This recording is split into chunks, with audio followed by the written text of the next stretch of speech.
بہت سے دوست اس وقت یہاں موجود ہیں جو کہ تحقیق کے حق کے لیے تشریف لائے ہوئے. 2 دن انہوں نے جلسہ سنا، تقریریں سنی. اب یہ موقع بہم پہنچایا جاتا ہے. اس مجلس کو تحقیقاتی مجلس ہی کہنا چاہیے کہ جو کسی دوست کے ذہن میں سوال پیدا ہوتا ہے، جو کوئی شک پیدا ہوتا ہو، جو کوئی آپ الجھن دور کرنے چاہتے ہوں، آپ بڑی بے تکلفی سے سوال کریں. محترم و مکرم ہستمیاں صاحب اس کے انشاءاللہ محترم و مکرم ہستمیاں صاحب اس کے تسلی بخش جواب دیں گے. ٹھیک ہے، بہت اچھا. سوال یہ ہے کہ حضرت مسیح موعود علیہ السلام یا امام مہدی جو بھی آپ کہہ لیں، ان کے متعلق جو روایات اسلامی لٹریچر میں پائی جاتی ہیں وہ شروع سے آ رہی ہیں یا بعد میں پیدا ہوئی ہیں؟ تو جو احادیث ہیں وہ تو ہوتی حضور اکرم صلی اللہ علیہ وآلہ وسلم کا کلام ہے. بعد میں تو حدیث پیدا ہی نہیں ہو سکتی. حدیث کا تو معنی یہ ہے کہ حضرت محمد مصطفیٰ صلی اللہ علیہ وآلہ وسلم کی منہ کی نکلی ہوئی باتیں ہیں. تو جب ہم حدیث پر بحث کرتے ہیں تو یہ سوال اٹھتا ہی نہیں کہ بعد میں پیدا ہوئی. یہ بحث اٹھ سکتی ہے کہ فلاں حدیث جھوٹی تو نہیں، مگر وہ معین کریں تو میں جواب دوں گا. کس حدیث پر آپ کو کیوں شک پڑا آخر؟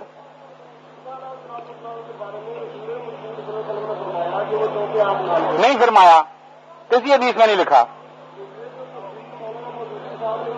وہ ان سے پوچھیں کہ غلط کیوں کی ہے. میں تو نہیں جواب دے مولوی صاحب کا.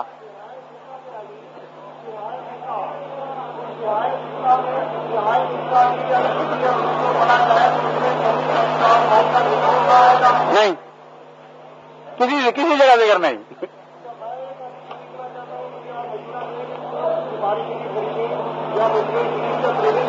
بخاری سب سے پہلے، اگر ایک کی توفیق ہے تو پہلے بخاری خریدیے.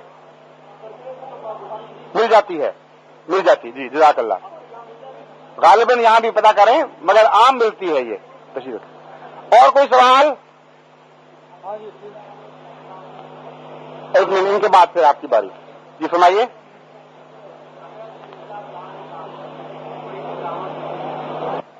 سوال یہ تھا کہ مرزا صاحب کی کوئی کرامت بتائیے. میں نے کہا ایک کرامت تو آپ لوگ ہیں جو ہجوم خلائق ربوہ میں ہوا ہے. اللہ کے فضل سے یہ کرامت ہے. نہیں آ رہی تو خاموش تو رہیں، دوسروں کو تو سننے دیں.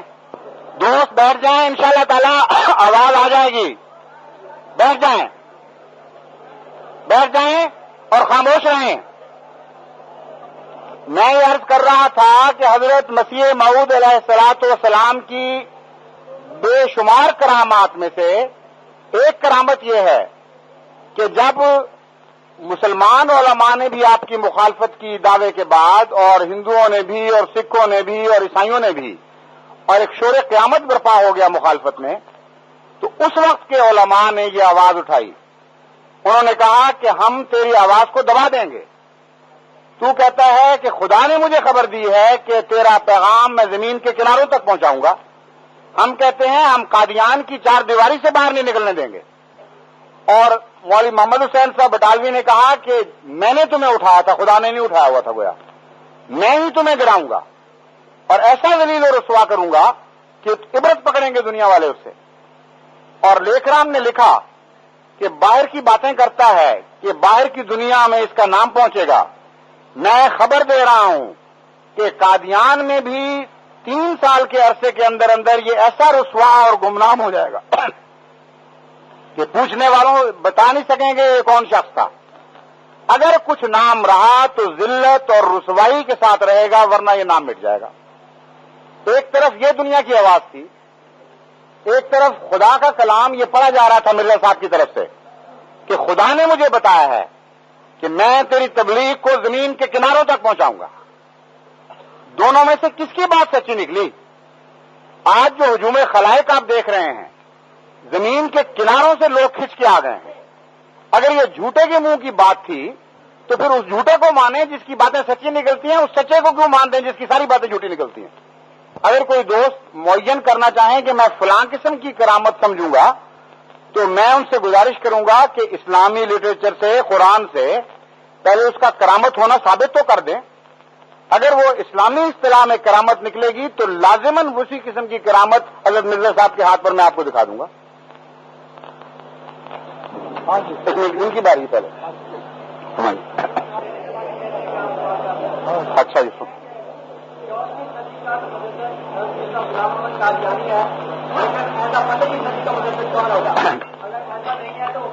میں عرض کرتا ہوں 15ویں صدی کے مجدد کو آج دیکھا نہیں انہوں نے جیسا سلانہ میں. میں تفصیل بتا دیتا ہوں. بات یہ ہے کہ خلافت آب کا حکم رکھتی ہے پانی کا اور مجددیت تیمم ہے. خلافت راشدہ اگر جاری ہوتی تو مجال تھی کو مجدد آ کے خلیفہ کے مقابلے پر کھڑا ہو جاتا. وہ مجدد نہ کہلاتا شیطان کہلاتا جو خلافت محمد مصطفیٰ صلی اللہ علیہ وآلہ وسلم کے مقابل پر اپنی طرف بلانے لگ جاتا. اس لیے مجددیت کا مفہوم سمجھنا چاہیے. یہ آب نہیں ہے تیمم ہے. جب آب نہ رہے تو تیمم ہوا کرتا ہے. آب آمد تیمم برخاست. لیکن مجدد کا بہتر کام ان معنوں میں مجدد ہوتا ہے خلیفہ الگ نہیں کہ مجدد سے بہتر کام خلافت راشدہ کرتی ہے اور خلافت راشدہ اپنے وقت میں مجدد کا قائم مقام ہوتی ہے اور اس سے بہتر شکل میں. چنانچہ حضرت مسیح موعود علیہ الصلوۃ والسلام نے اس مضمون کو اور آگے بڑھایا اور فرمایا کہ مجدد اعظم اصل میں محمد مصطفیٰ صلی اللہ علیہ وآلہ وسلم ہے.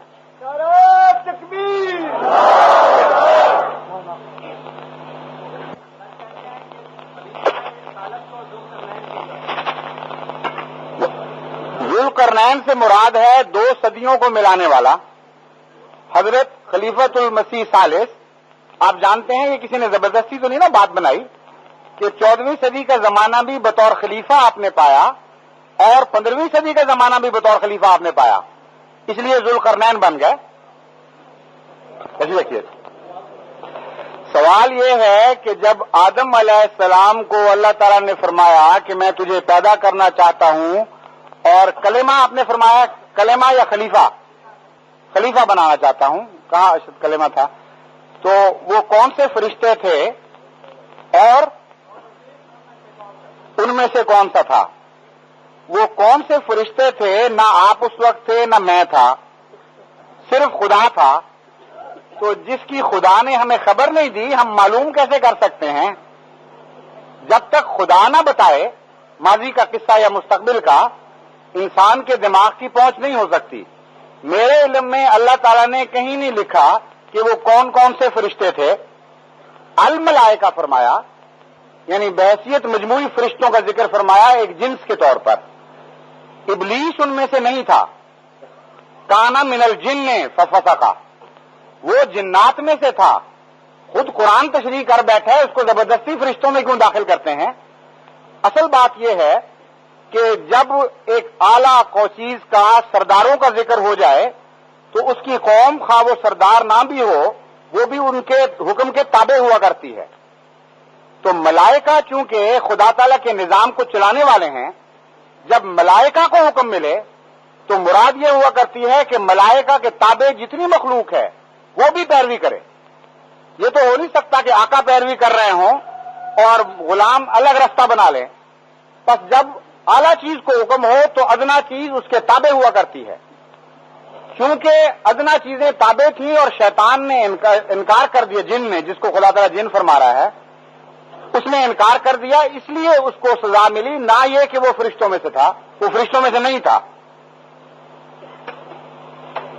آپ فرما رہے ہیں کہ خدا نے قرآن کریم میں لکھا ہوا ہے کہ ہم نے ہر چیز کو جوڑے سے پیدا کیا اور خدا اپنی قانون اور سنت میں تبدیلی نہیں کرتا. اس لیے حضرت عیسیٰ علیہ الصلوۃ والسلام کے معاملے میں اگر اس نے تبدیلی کی تو نعوذ باللہ جھوٹا نکلا اور اگر تبدیلی نہیں کی تو تم لوگ بن باپ کے کیوں بن ماں کے کیوں مانتے ہو بن باپ کے کیوں مانتے ہو؟ یہی سوال ہے نا. قرآن کریم میں کہیں نہیں لکھا ہوا کہ ہم نے ہر چیز کو جوڑے سے پیدا کیا ہے. سارے قرآن میں کہیں نہیں لکھا ہوا بلکہ انسان کو مخاطب کر کے اللہ تعالیٰ فرماتا ہے. میں آیت تلاوت کر دیتا ہوں. یا ایھا الناس اتقوا ربکم الذی خلقکم من نفس واحدة وخلق منها زوجها وبث منهما رجالا كثيرا ونساء واتقوا الله الذي تساءلون به والأرحام ان اللہ کان علیکم رقیبا. فرماتا ہے اے انسانوں سنو، ہم نے تمہیں نفس واحدہ سے پیدا کیا تھا، جوڑے سے نہیں پیدا کیا، اور نفس واحدہ سے پھر ہم نے ترقی دے کر اسی واحدہ نفس سے جوڑا پیدا کیا نفس واحدہ سے، اور جوڑا پیدا کرنے کے بعد بھی ابھی تم نہیں بنے تھے. جب جوڑوں کا عالم دنیا میں قائم ہو گیا، جوڑوں کا نظام، تب ہم نے ان میں سے مرد اور عورت کو پیدا کیا. تو آدم کو فرماتا ہے وہ جوڑا بننے کے بعد پیدا ہوا ہے، لیکن آغاز آدمیت نفس واحدہ سے ہوا ہے.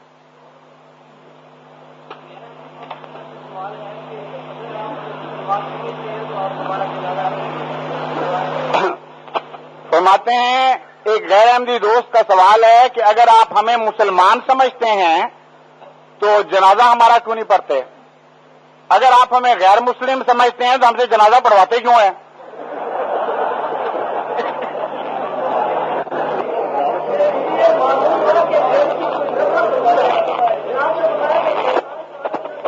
کانا میں نے جن جن کی نسل ہے تو جن کا لفظ آتا ہے، کون کہتا ہے نسل نہیں ہے اس کی؟ فرما رہے ہیں آپ نے کہا ہے کہ کانا من الجن ففسقا، تو ثابت ہوا کہ جن کی کوئی نسل ہے، جن کی ایک نہیں کئی نسلیں ہیں، اور ان نسلوں کا قرآن میں تفصیل سے ذکر ہے. اس وقت جن کو چھوڑیں، انسان کی باتیں پہلے کر لیتے ہیں، بعد میں جنوں کی باتیں کریں گے.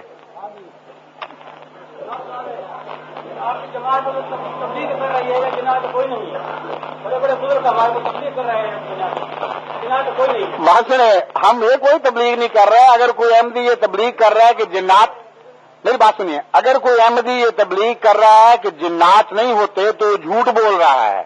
آپ ہرگز اس کی بات نہ مانیں.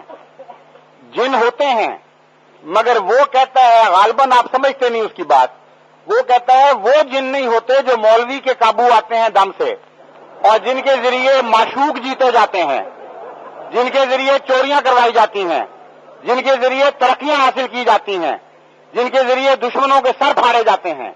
ایسی کوئی مخلوق خلاف شریعت حرکات کرنے کے لیے خدا انسان کے قابو میں نہیں دیا کرتا، اور پھر کلام الہی سے وہ نجائز حرکات کروائی جائیں، اس کے خلاف جماعت احمدیہ تبلیغ کرتی ہے.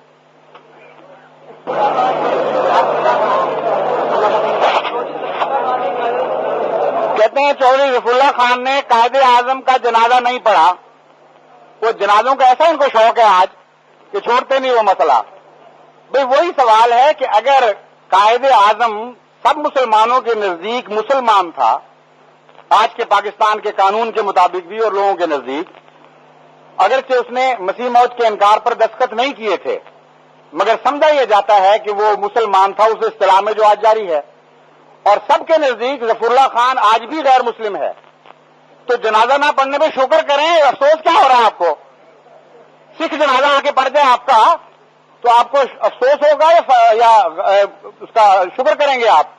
ایک طرف آپ کہتے ہیں تم سکھ ہو، عیسائی ہو، جو مرضی ہو، مسلمان نہیں، دوسری طرف کہتے ہیں کہ جنازہ کیوں نہیں پڑھتے ہمارا. وہی سوال آپ نے دوسرے طریقے سے دوہرا دیا. اچھا، بہت اچھا، بہت عمدہ، جزاک اللہ.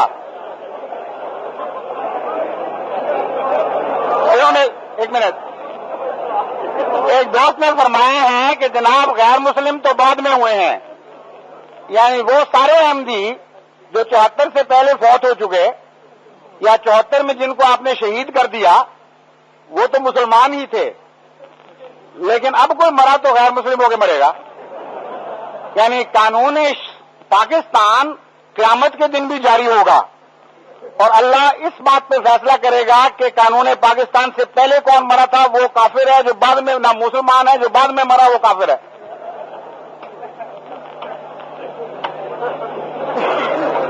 سنائیے.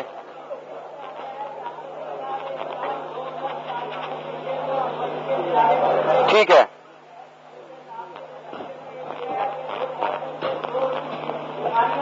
ٹھیک ہے، بالکل ہاں بالکل صحیح ہے، بالکل صحیح ہے. یہ سوال فرما رہے ہیں کہ حدیث شریف میں لکھا ہوا ہے کہ مسیح علیہ السلام، مسیح آنے والے، وہ 2 زرد چادروں میں لپٹے ہوئے دمشق میں ایک سفید مینارے پر اتریں گے، اور آپ لوگ خام خواہ کی تعویل کر لیتے ہیں کہ 2 زرد چادروں سے مراد 2 بیماریاں ہیں، اور یہ تمثیلی کلام ہے، اصلی کلام نہیں ہے. یہی سوال ہے نا آپ کا؟ اس کا جواب یہ ہے کہ حضرت محمد مصطفیٰ صلی اللہ علیہ وآلہ وسلم کا کلام سب سے پہلے تو یہ حق رکھتا ہے کہ اس کو صحیح صحیح بیان کیا جائے اور کچھ باتیں چھوڑی نہ جائیں، تاکہ جب گفتگو ہو تو ذہن میں سارے گوشے ہوں. اس حدیث کو جو آپ نے پیش فرمایا ہے، اس کو میں تفصیل سے بیان کروں گا. پہلے حضرت صلی اللہ علیہ وآلہ وسلم نے فرمایا، یہ نہیں فرمایا کہ دمشق میں کوئی مینار ہے جہاں وہ اترے گا، ہرگز نہیں فرمایا.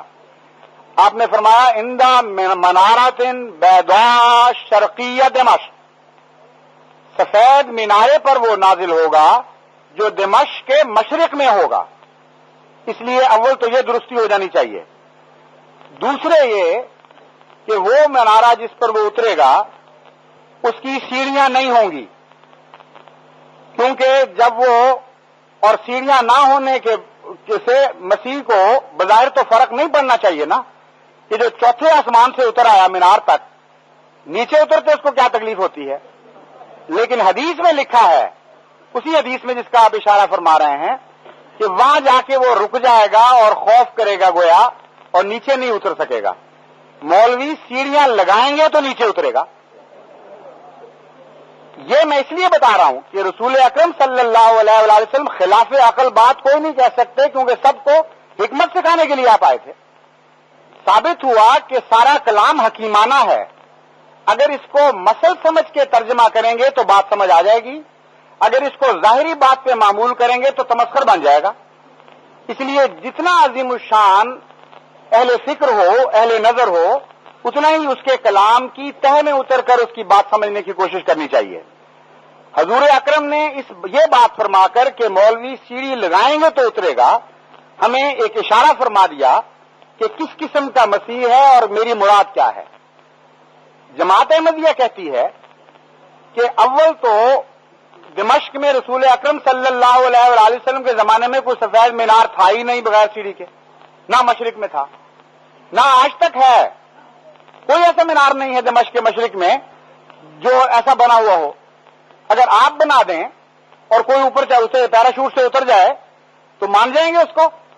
ہر آدمی کہے گا یہ کیا بکواس ہے، ہمیں وہ مینار وہ ہے ہی نہیں، تم لوگوں نے آج ہی بنایا ہے، ہم نہیں مانتے. تو جب مینار ہے ہی کوئی نہیں تو اترے گا وہ کہاں؟ دوسری بات یہ ہے کہ اب میں آپ کو تشریح کر کے بتاتا ہوں مسلسل کیا معنی بنتے ہیں. حضور اکرم صلی اللہ علیہ وآلہ وسلم نے اس میں کئی خبریں دی ہیں تمثیلی کلام میں. سفید مینارہ روشنی کا نشان بھی ہوتا ہے اور صلح کا نشان بھی. سفید رنگ، سفید جھنڈا، یہ علم کی علامت بھی ہوتا ہے اور امن کی علامت بھی ہوتا ہے. حضور اکرم صلی اللہ علیہ وآلہ وسلم نے یہ سمجھایا امت کو کہ وہ علم کی کے مینار پر اترے گا، وہ روشنی لے کر آئے گا، اور اس کے جنگ کے اس کی لڑائی کے ہتھیار دلائل ہوں گے، کیونکہ روشن مینار دلائل کی علامت ہوا کرتا ہے. سفید رنگ دکھانے سے مراد یہ ہے کہ وہ امن کی تعلیم دینے والا ہوگا، ورنہ وہ سرخ رنگ کے مینار پہ اترتا. تیسری بات یہ بتائی کہ جب اترے گا تو عربوں میں اس کو تلاش نہ کرنا، کیونکہ دمشق کے مشرق میں نازل ہوگا، اور دمشق کے مشرق میں عجمی علاقے ہیں، سارے عرب علاقہ کوئی نہیں. دمشق کے مشرق میں عرب علاقہ ہے ہی کوئی نہیں.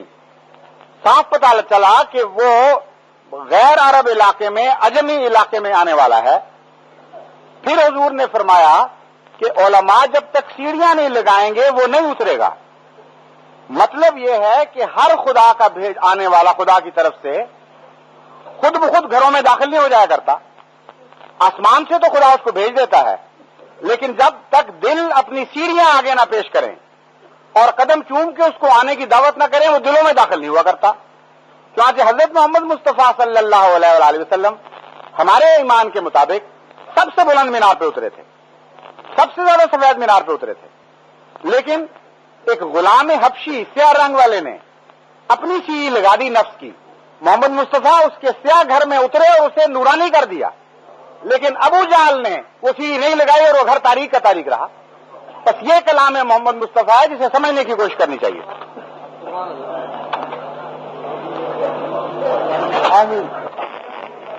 آپ نے فرمایا 2 زرد چادروں میں لپٹا ہوا ہوگا۔ زرد چادریں بیماریوں کی نشانی ہوتا ہے، زرد رنگ بیماری کا نشانی ہوتا ہے۔ میں نے پہلے ہی مسئلہ حل کر دیا کہ رنگ میں ایک پیغام ہے، اگر سفید رنگ میں صلح کا پیغام ہے، امن کا پیغام ہے، تو زرد رنگ میں بیماری کا پیغام ہے، اور علم رویا کے سارے ماہرین یہی لکھتے ہیں۔ بس حضور اکرم کا یہ کشفی نظارہ ہے جو آپ نے دیکھا ہے، اور اس کی تعبیر کرنی پڑے گی علم رویا کے حساب سے۔ زرد رنگ بیماری کی نشانی ہوتا ہے، مطلب ہے اس کے اوپر کے بدن کو بھی ایک بیماری ہوگی اور نیچے کے بدن کی بھی بیماری ہوگی، لیکن اس حدیث کا ایک ایسا مفہوم ہے جس کو علماء نہ سمجھ کر مذاق اڑاتے ہیں اور خدا کی نظر میں مغضوب بنتے ہیں بے وجہ۔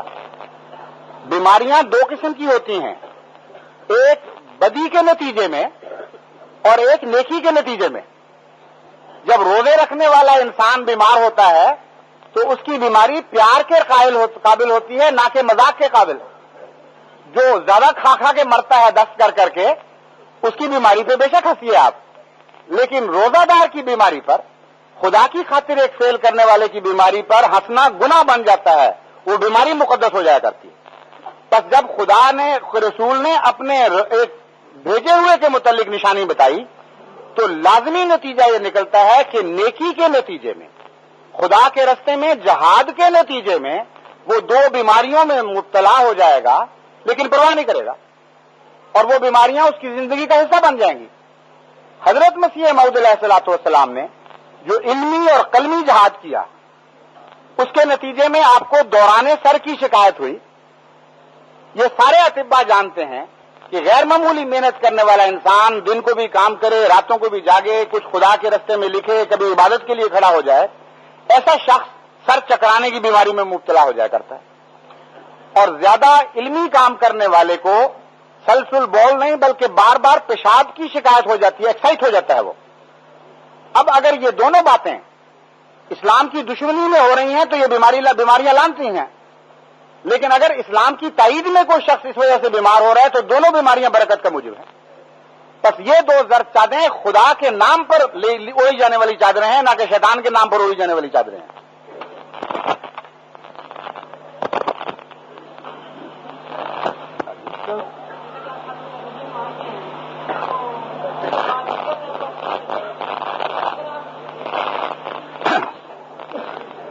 میں پہلے آپ کا دوسرا سوال کا چھوٹا سا جواب ہے، پہلے وہ دے دیتا ہوں، پھر پہلے کو دوبارہ میں عرض کروں گا خاتم والا مسئلے کو۔ فرماتے ہیں آپ یہ مانتے ہیں احمدی کہ مرزا صاحب پر وحی نازل ہوتی ہے، تو مرزا صاحب میں اور حضرت محمد مصطفیٰ صلی اللہ علیہ وسلم میں کیا فرق رہ جاتا ہے؟ یہ عجیب سوال اس لیے بن جاتا ہے کہ قرآن کریم فرماتا ہے وَأَوْحَىٰ رَبُّكَ إِلَى النَّحْلِ، اے محمد مصطفیٰ تیرا رب جو تجھ پر وحی نازل کرتا ہے، اس نے شہد کی مکھی پر بھی وحی نازل کی تھی، اور وہی خدا فرماتا ہے اوحینا الی ام موسیٰ، وہی خدا جو تیرا خدا ہے اس نے موسیٰ کی ماں پر بھی وحی نازل کی تھی۔ اب کیا یہ جائز سوال ہے کہ نعوذ باللہ من ذالک موسیٰ کی ماں میں اور شہد کی مکھی میں اور محمد مصطفیٰ میں کیا فرق ہے؟ زمین و آسمان کا فرق ہے۔ وحی سے فرق نہیں صرف پڑتا، وحی کی نوعیت سے فرق پڑتا ہے، وحی میں کیا کہا جا رہا ہے اس سے فرق پڑتا ہے، وحی وہ شریعت سے تعلق رکھتی ہے یا غیر شرعی امور میں ہے، وحی میں آقا کا کہہ کے لوگوں کا مخاطب کیا جا رہا ہے یا ایک آقا کے غلام کے طور پر مخاطب کیا جا رہا ہے، تو وحی کی نوعیت فیصلہ کیا کرتی ہے۔ مرزا صاحب کو جو وحی ہوئی ہے وہ بطور تابع نبی کے وحی ہوئی ہے، اور وحی نے مسلسل آپ پر یہ واضح کیا کہ آپ امتی ہیں، محمد مصطفیٰ کی وجہ سے آپ نے سب کچھ پایا ہے۔ تو جب وحی نے ہی غلام بنا دیا آقا کا تو فرق تو زمین و آسمان کا پڑ گیا۔ دوسرا ایسا خاتم النبیین، خاتم النبیین کا مسئلہ سب سے زیادہ اہم اور بنیادی ہے، اور شکر ہے اب وہ سوال آ گیا، ورنہ چھوٹی چھوٹی باتیں ہو رہی تھیں. جس طرح مچھلی پہلے منہ مارتی رہتی ہے نا تھوڑا تھوڑا، اور پھر آخر جا کے جھپٹتی ہے. تو الحمدللہ کہ اب آپ نے بات کی صحیح جس کا مجھے انتظار تھا. خاتم النبیین کا لفظ توجہ چاہتا ہے اور کئی پہلوؤں سے توجہ چاہتا ہے. سب سے پہلی بات یہ کہ لفظ خاتم کا مطلب کیا ہے. اختلاف ہو گیا نا ہمارے درمیان اور دوسرے علماء کے درمیان. اب آپ کو عربی نہ آتی ہو تو آپ جج کس طرح بنیں گے؟ وہ ایک بات کہہ رہے ہوں، ہم دوسری بات کہہ رہے ہوں، آپ کہیں ہم اپنے علماء کی مانیں گے، ہمارے احمدی کہیں ہم اپنے کی مانیں گے، تو یہ تو جہلوں والی لڑائی ہو گئی. فیصلہ تو نہیں نہ ہو سکتا اس طرح. فیصلے کا طریق پہلے طے ہونا چاہیے انصاف کے مطابق. وہ طریق کیا ہے؟ جماعت احمدیہ ایک طریق پیش کرتی ہے. اگر اس پر آپ کو اعتراض ہے تو مجھے روک دیجئے کہ جناب یہ طریق غلط ہے. اگر وہ طریق صحیح تسلیم ہو جائے دونوں فریقوں کو کہ یہ قانون ہے لڑائی کا آپس میں گفتگو کا، تو پھر بات خوب واضح ہو جائے گی. یہی مناسب طریق ہے نا. یہ میرا مشورہ یہ ہے جماعت احمدیہ کی طرف سے کہ فیصلہ پرانے علماء سے کروائیے بجائے نئے علماء سے کروانے کے. اب تو یہ فریق بن گئے ہیں، لیکن جب یہ جھگڑا شروع نہیں ہوا تھا تو وہ نیوٹرل لوگ تھے. وہ نہ ادھر کے تھے نہ ادھر کے تھے، وہ صرف اور صرف اسلام کے تھے. اور ان کا فیصلہ بتائے گا کہ خاتم کا اصل مطلب کیا ہے، نہ کہ آج کے علماء کا جو فریق بن گئے ہیں. کیونکہ جب وقت کا امام آیا کرتا ہے تو جب جہاں جہاں آیا ہے وقت کے علماء نے ہمیشہ اس کی مخالفت کی.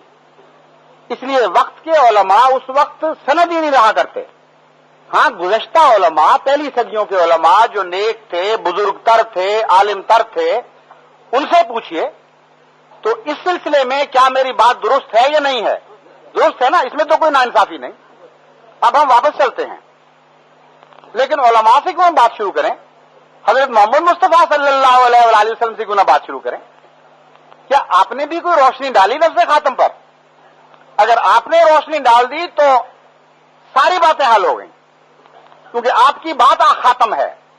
اس بات کے بعد کسی اور بات کا حکم نہیں چلے گا.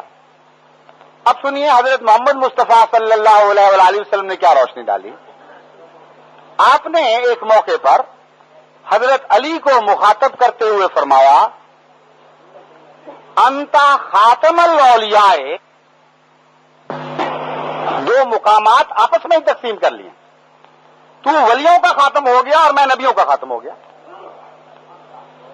ایک ہی بریکٹ میں، ایک ہی سانس میں لفظ خاتم کو دو جگہ استعمال فرما گئے. اب دوسری مسلمہ بات جو میں آپ کے سامنے رکھنا چاہتا ہوں کہ گز ریشم کو بھی اس طرح ہی ناپتا ہے جس طرح کھدر کو ناپتا ہے. کپڑا تو بدل جاتا ہے، گز نہیں بدلا کرتا. تو لفظ خاتم نہیں بدلے گا، وہ اپنے معنی پورے دے گا. خواہ ولیوں پر لگ کر دے رنگ چڑھائے، خواہ نبیوں پر رنگ چڑھائے، اس کا رنگ نہیں بدلے گا، ورنہ یہ خدا کا کلمہ نہیں رہے گا.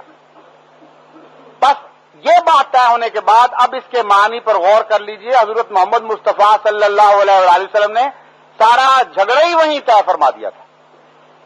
ہم علماء سے پوچھتے ہیں اور آپ بھی حق رکھتے، پوچھیے ان سے جا کے کہ بھئی خاتم کا معنی کرو، تمہیں حق ہے، لیکن ہمارا یہ حق ہے کہ ثابت کرو کہ جو خاتم کا معنی تمہارا محمد مصطفیٰ کے معاملے میں پورا آتا ہے وہی علی کے معاملے بھی ماننا پڑے گا. جو علی کے اوپر پورا آتا ہے وہ محمد مصطفیٰ پر بھی ماننا پڑے گا، ورنہ تمہارے پیمانے بدل گئے، جھوٹے ثابت ہو گئے تم. اب میں کہتا ہوں کر کے دیکھیے ترجمہ. پاکستان کی اسمبلی کا پہلے کرتے ہیں ترجمہ. سارے علماء شامل تھے نا، اس لیے ان سب کی بات آ گئی. ہاتھی کے پاؤں میں سب کا پاؤں. وہ یہ کہتے ہیں، یہ علماء کا پاؤں ہے سب کا مل کے. وہ یہ کہتے ہیں کہ خاتم کا مطلب ہے خاتم النبیین کا ایسا نبی آ گیا جس کے بعد ہمیشہ کے لیے ہر قسم کی نبوت ختم ہو گئی، اور قیامت تک اب دنیا کبھی کسی نبی کا منہ نہیں دیکھے گی. اور اگر کوئی شخص لفظ خاتم کے ظاہر ہونے کے بعد کسی شخص کو نبی مانے تو وہ جھوٹا ہے اور دائرہ اسلام سے خارج ہو جائے گا.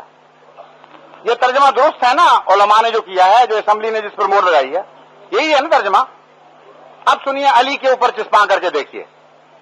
گویا اگر یہ درست ہے تو حضور اکرم نے اعلان فرمایا کہ اے علی، تجھ پر ہمیشہ کے لیے ہر قسم کی ولایت ختم ہو چکی ہے، اور قیامت تک اب میری امت میں کبھی کسی قسم کا کوئی ولی نہیں آئے گا، کیونکہ تو خاتم الاولیاء ہے اور میں خاتم النبی ہوں. خاتم کے لحاظ سے ہم برابر ہیں. میں نے نبیوں کا بیج ختم کر دیا، تو نے ولیوں کا بیج ختم کر دیا. قیامت تک اب کوئی نہیں آئے گا. اور اگر کسی نے کہا کہ میں ولی ہوں، اور اگر کسی نے کہا کہ فلاں ولی ہے، تو وہ جھوٹا ہوگا اور دائرہ اسلام سے خارج ہو جائے گا. کیا کیا گیا ہاتھ سے؟ نبوت نہ گئی غلط ترجمے کرنے کے نتیجے میں، ولایت بھی ہاتھ سے جاتی رہی. آگے سنیے. شیعہ علماء نے حضرت علی کو خاتم الخلفاء لکھا، آج تک کتابوں میں لکھا ہوا موجود ہے. سنی علماء نے حضرت ابو بکر صدیق کو خاتم الخلفاء لکھا، آج تک لکھا ہوا موجود ہے. تو خاتم کا ترجمہ اگر درست مانا جائے، جو آج ہم پر ٹھونسا جا رہا ہے کہ مانو نے تو قتل کرتے ہیں تمہیں، وہ اگر درست ہے، انصاف والا ہے، تو یہ مطلب بنا کہ سنی عقیدے کے مطابق حضرت ابو بکر صدیق رضی اللہ تعالیٰ عنہ صرف پہلے خلیفہ نہیں تھے، بلکہ پہلے اور آخری خلیفہ تھے. اور باقی تینوں خلیفہ میں سے ایک کو بھی اگر آپ مانیں گے تو دائرہ اسلام سے باہر ہو جائے گا، کیونکہ خاتم آخری کو لے آتا ہے. اس کے بعد اگر کسی کو مانا جائے تو اسلام سے انسان کو دھکا ملتا ہے، وہ باہر ہی جا پڑتا ہے. جیسا کبڈی میں دائرے سے باہر نکل جاتا ہے نا، تو اس دائرے میں خاتم ایسی مصیبت بن گیا کہ رہنے نہیں دیتا میدان میں کسی کو. خلافت بھی گئی ہاتھ. اور شیعہ عقیدے کے مطابق ایک عجیب سی بات بنے گی کہ حضرت علی اول نہیں بلکہ آخری خلیفہ ہیں، کیونکہ خاتم کا مطلب آخری ہے. یہ خام خواہ کی بحث اٹھائی ہے کہ پہلے خلیفہ ہیں. خاتم کہہ کر گویا مان لیا کہ آخری خلیفہ تھے، اور حضرت امام حسن اور امام حسین اور باقی سارے امام بھی ہاتھ سے گئے. انصاف سے بات کرنی چاہیے، تقویٰ سے بات کرنی چاہیے. قرآن کریم کی پہلی آیت آپ کو تعلیم دے رہی ہے. ہدایت تو ہے یہ کتاب، مگر متقیوں کے لیے ہے، تیرے دماغوں کے لیے نہیں ہے. انصاف سے داخل ہو گئے اس رستے میں سر جھکاتے ہوئے خدا کے قانون کے نیچے، تو ساری ہدایتیں تمہیں یہاں سے مل جائیں گی اور کوئی شک نہیں ہوگا. اگر تقویٰ چھوڑ کر جاؤ گے شرارت کے لیے، باتیں بنانے کے لیے، بحث کرنے کے لیے، تو اسی قرآن سے ریب ملے گا تمہیں، ہدایت نہیں ملے گی. بس قرآن اور حدیث کی باتیں ہو رہی ہوں تو تقویٰ کے مضمون کو پیش نظر رکھ کے بات کرنی پڑے گی. تقویٰ کا تقاضا ہے کہ خاتم کے مضمون کو پہلے یقین کے ساتھ طے کریں کہ کیا مطلب ہے، اور پھر اس کو اصول کے طور پر چسپاں کر کر کے دیکھیں ٹھیک بیٹھا ٹھیک بیٹھا ٹھیک بیٹھا کہ نہیں بیٹھا. اگر ہر جگہ غلط بیٹھے تو لفظ کا ترجمہ جھوٹا نہ کہ لفظ جھوٹا ہو گیا، ترجمہ غلط ہوا ہے. اب آگے سنیے. علماء نے کہا متنبی آخری خاتم الشعراء ہے، شاعری بھی گئی نا اسلام سے. اور بو علی سینا خاتم الاطباء ہیں، طبابت بھی گئی. کوئی ایسی فضیلت نہیں رہی جس میں گزشتہ اسلامی، آج کا نہیں میں کہہ رہا، گزشتہ اسلامی لٹریچر نے کسی اپنے میں سے بڑے کو خاتم نہ قرار دے دیا. تو مذہب میں باقی کیا رہا؟ یا تو کوئی طبیب ہونے کا دعویٰ کرے گا تب اسلام سے خارج ہو جائے گا، شاعر ہونے کا دعویٰ کرے گا تب اسلام سے خارج ہوئے گا، خطیب ہونے کا دعویٰ کرے گا تب اسلام سے خارج ہو جائے گا. اس مذہب میں تو رہا کچھ نہیں، کیونکہ خاتم کے غلط ترجمے نے اندھیر مچا دیا ہے محمد مصطفیٰ کی امت پر. وہی مثال بن گئی ہے جو ہے تو لطیفہ، لیکن جب یہاں چسپاں ہوگا تو سب سے دردناک کہانی بن جائے گی. کہتے ہیں ایک فقیر مانگتا ہوا کسی دروازے پہ پہنچا اور اس نے کہا کہ میرا چند ٹکوں کا سوال ہے. اس نے کہا کوئی ٹکا وکا میرے پاس نہیں. اس نے کہا حضور ناراض نہ ہو، روٹی کا سوال ہے. اس نے کہا کوئی روٹی نہیں. اس نے کہا سالن دے دیجئے. اس نے کہا سالن بھی کوئی نہیں. اچھا بھائی نمک مرچ ہو وہی دے دیں. نمک مرچ بھی میرے پاس کوئی نہیں. یار پانی پلا دو. اس نے کہا پانی بھی ہے نہیں. تو پھر جب کچھ بھی نہیں ہے تو یہاں بیٹھے کیا کر رہے ہو؟ میرے ساتھ چلو مانگنے چلتے ہیں. لطیفہ ہے وہاں، لیکن امت محمدیہ پر جب علماء یہ ظلم کرتے ہیں تو سب سے دردناک کہانی بن جاتی ہے. جس امت کے متعلق قرآن کا یہ دعویٰ تھا کہ کنتم خیر امت اخرجت للناس، تم وہ امت پیدا کی گئی ہو کہ ساری دنیا میں ہر بھلائی تقسیم کرنے کے لیے نکلی ہو. اس امت سے ساری بھلائیاں چھین لی، مرزا صاحب کی دشمنی میں، اور تاریخ کر دیا اس گھر کو جو روشنی سے بھرا ہوا تھا. اس لیے انصاف کا تقاضا یہ ہے کہ خاتم کا صحیح ترجمہ کریں، پھر کوئی الجھن باقی نہیں رہے گی انشاءاللہ تعالی.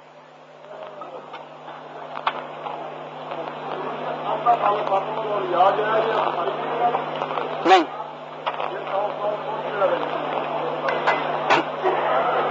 آپ پہلے یہ طے کر لیں مجھ سے کہ سوائے بخاری کے کوئی بات نہیں مانیں گے.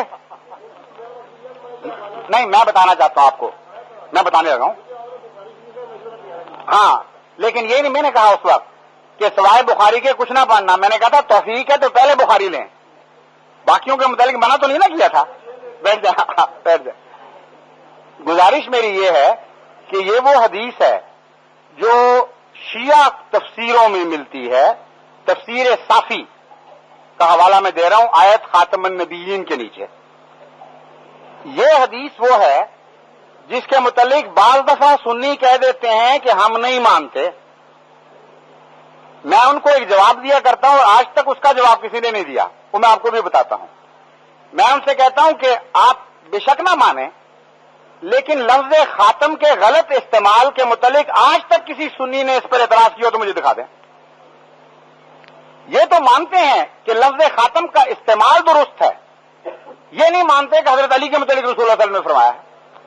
ورنہ پرانے علماء کہتے ہیں کہ اندھیر میں چاہ رہے ہو، یہ ظلم ہو گیا، اس لیے غلط ہے کہ خاتم کا لفظ چسپائی نہیں ہو سکتا.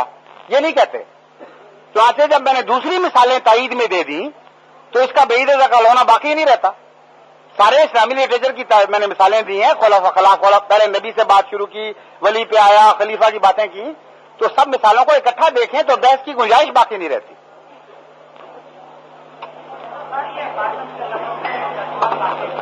بہت اچھا، بہت اچھا، جزاک اللہ.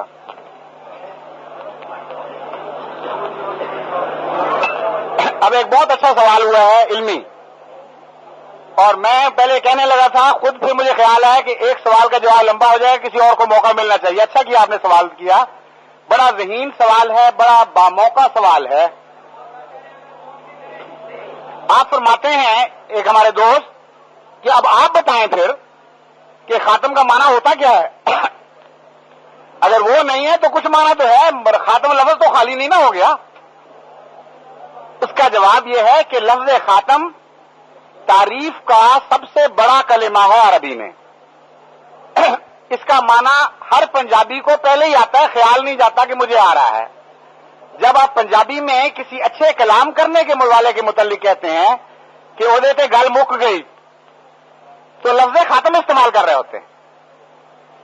جب کسی شاعر کے متعلق کہا جاتا ہے کہ اس پہ شاعری ختم ہو گئی، تو لفظ خاتم کا ترجمہ کر رہے ہوتے ہیں. ہر زبان میں یہ محاورہ جاری ہے، اور مراد یہ ہے کہ اپنے کمال کے اعتبار سے وہ آخری مقام پر فائز ہے. آخری کا معنی تو ہے لیکن مقام کے لحاظ سے، زمانے کے لحاظ سے نہیں. وہ چوٹی کا انسان ہے، اس سے بڑا اس فن میں پیدا ہی نہیں ہوا، نہ آئندہ ہو سکتا ہے. تو محمد مصطفیٰ کو جب خدا نے خاتم کہہ دیا، انسان تو غلطی کر سکتا، خدا تو نہیں کر سکتا. تو بلا شبہ خاتم کا صحیح استعمال صرف ایک دفعہ ہوا ہے ساری دنیا میں، جب محمد مصطفیٰ پر بولا گیا، اور خدا نے یہ اعلان کیا کہ محمد مصطفیٰ پر نبوت کے سارے کمالات ختم ہو گئے. نبوت عاجز آ گئی، اس کا سب کچھ ختم ہو گیا محمد مصطفیٰ کے اوپر. محمد مصطفیٰ عاجز نہیں آئے اس کے مقابلے. اور یہ مطلب ہوا کہ اب اس جیسا نہ آئندہ کبھی پیدا ہوگا، نہ پہلے کبھی پیدا ہوا تھا. کیونکہ خاتم کا مطلب ہے جو چوٹی کے مقام پر پہنچ جائے، اس فن میں اس جیسا پیدا ہی نہ ہو. ایک تو یہ معنی ہے فضیلت کے معنی. دوسرے معنی ہیں جس کو فطرت بڑی خوشی سے قبول کر رہی ہے، میں وہ معنی پیش کر رہا ہوں. خاتم کا لفظی ترجمہ ہوتا ہے مہر، اور مہر تصدیق کے لیے لگائی جاتی ہے. جو شخص اپنے فن میں کمال حاصل کر لے، اسی کی بات آخری ہوا کرتی ہے، وہی مہر بنا کرتا ہے. تو تبھی یہ کہتے ہیں کہ فلاں شاعر سند بن گیا. وہی شاعر سند بنتا ہے جو خاتم بھی ہو، وہی خلیفہ سند بنے گا جو خاتم بھی ہو، خلافت اس سے جانچی جائے گی. تو مراد یہ ہوئی ہے کہ اب نبوت محمد مصطفیٰ سے پہچانی جائے گی، نہ کہ کسی اور نبی سے. اپنے فن کا آخری آ گیا تو اس سے بات چلے گی. اب اس کے مقابل پر موسیٰ کی مثال نہیں دی جائے گی کہ موسیٰ نے ایسا کیا اس لیے محمد مصطفیٰ کا یہ فعل نعوذ باللہ غلط ہے. یہ کہا جائے گا اگر موسیٰ نے مخالفت کی تو موسیٰ غلط ہے، محمد مصطفیٰ غلط نہیں ہو سکتے. یہ ہے خاتم کا مطلب. اور یہ مطلب دوبارہ میں عرض کرتا ہوں، یہ ہر جگہ صحیح بیٹھتا ہے. ولایت میں بھی صحیح بیٹھتا ہے، شاعری میں بھی صحیح بیٹھتا ہے، حکمت اور ضبابت میں بھی صحیح بیٹھتا ہے. جادو وہ جو سر چڑھ کے بولے ہر جگہ صحیح اتر کے دکھائے اپنے آپ کو. اب ایک تیسرا معنی ہے خاتم کا، اور وہ بھی بڑا پیارا معنی ہے. خاتم کہتے ہیں انگوٹھی کو. بچوں ذرا بیٹھ جاؤ. اور انگوٹھی انگلی کی زینت ہوا کرتی ہے. انگلی جس پر انگوٹھی پہنی جائے وہ اس کی زینت ہوتی ہے. اگر کوئی لڑکی شادی شدہ اپنی انگوٹھی اتار دے تو بچا بچا ہاتھ نظر آئے گا، بے رونق سی انگلی نظر آئے گی. انگلی کو انگوٹھی زینت بخشتی ہے. تو خاتم النبیین کا مطلب یہ بنے گا کہ وہ آ گیا جو زمرہ انبیاء کی زینت بن کے آیا ہے. یہ آیا ہے تو اس محفل پہ رونق آئی ہے. یہ نہیں تھا تو خالی خالی بچی بچی سی محفل تھی، کوئی نور نہیں تھا نبیوں کی محفل میں. محمد مصطفیٰ اترے ہیں تو ساری رونق آئی ہے. یہ ہے وہ مطلب خاتم کا جس کو ہم تسلیم کرتے ہیں. ان معنوں کی روح سے آپ کی شریعت کامل اور آخری بنتی ہے، کیونکہ جو خاتم ہو، جو اپنے فن کا آخری ہو جائے، اس کی بات کو دوسرا بدل نہیں سکتا، اس کا حکم جاری ہو جاتا ہے. بس حضرت مرزا صاحب نے بھی یہی اعلان کیا کہ میں محمد مصطفیٰ کے کلام کا ایک شوشہ بھی نہیں بدل سکتا. جو کچھ میں نے پایا ان سے پایا، کیونکہ آپ کی بات ہی آخری ہے، کلام آخری ہو گیا. ان معنوں میں حضرت محمد مصطفیٰ کو ہم خاتم مانتے ہیں. اور یہ لفظ خاتم کا ترجمہ ہر جگہ صحیح چسپاں ہوگا، جہاں مرضی چسپاں کر کے دیکھ لیجئے.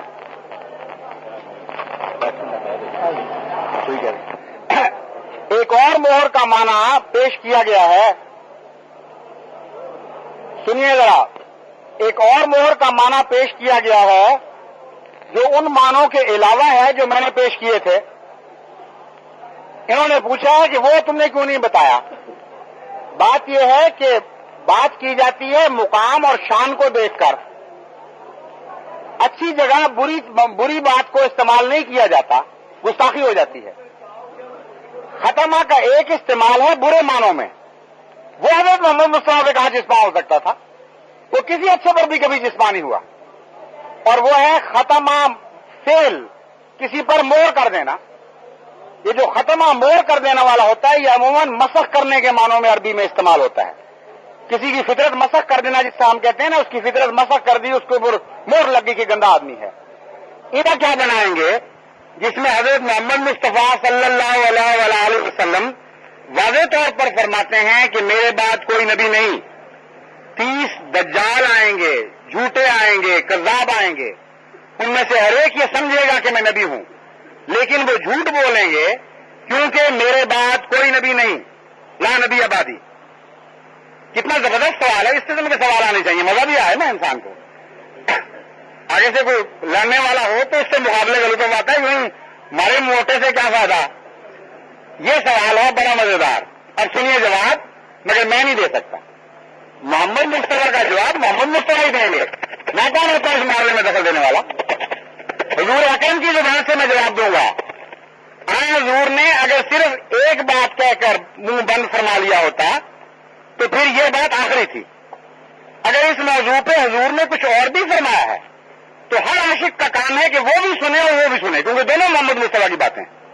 یہ ظلم ہوگا حضور اکرم سے اور ناانصافی ہوگی کہ حضور کی ایک بات تو سنا دی جائے اور دوسری اسی مضمون کی پیچھے چھپا کر رکھ لی جائے. اب دوسری بات سنیے. حضرت محمد مصطفیٰ جنہوں نے فرمایا کہ میرے بعد کوئی نبی نہیں، انہوں نے یہ بھی فرمایا کہ میرے بعد مسیح نبی اللہ ضرور آئے گا. اور ایک جگہ خدا کی قسم کھا کے فرماتے ہیں، اس خدا کی قسم جس کے قبضہ قدرت میں میری محمد کی جان ہے کہ یہ ضرور ہو کے رہے گا، مسیح نازل ہوگا. اور مسلم نے اس کو 4 مرتبہ ایک حدیث میں نبی اللہ کہا. تو متقی اور مومن کا کام ہے کہ دونوں باتوں پر آقا کی ایمان لائے، اس پر بھی لائے اس پر بھی لائے. اور اب یہ سوال اٹھے گا کہ دونوں باتیں مخالف تو نہیں ہیں ایک دوسرے کے. یہ کیسے ہو سکتا ہے کہ حضور اکرم خود اپنی بات کو کاٹ دیں تو اب میرا فرض ہے جواب دینا کہ حضور اکرم اپنی بات کے مخالف بات نہیں کر سکتے. مومن کا کام ہے بڑی شرافت اور ادب سے سمجھنے کی کوشش کرے کہ ان دونوں میں کس طرح صلح کرائی جائے ان دونوں حدیثوں میں. تو میں عرض کرتا ہوں بات واضح ہو جاتی ہے. حضرت نے جب فرمایا کہ میرے بعد نبی نہیں تو لفظ بعد تو چھوٹا بھی ہو سکتا ہے لمبا بھی ہو سکتا ہے. بعد سے مراد کوئی 10 سال یا 20 سال تو نہیں ہے نا. بعد 100 سال کا بھی ہو سکتا ہے 1000 سال کا بھی ہوتا ہے قیامت تک بھی چل سکتا ہے. دیکھنا یہ ہے کہ حضور کے ذہن میں کتنا لمبا بات تھا.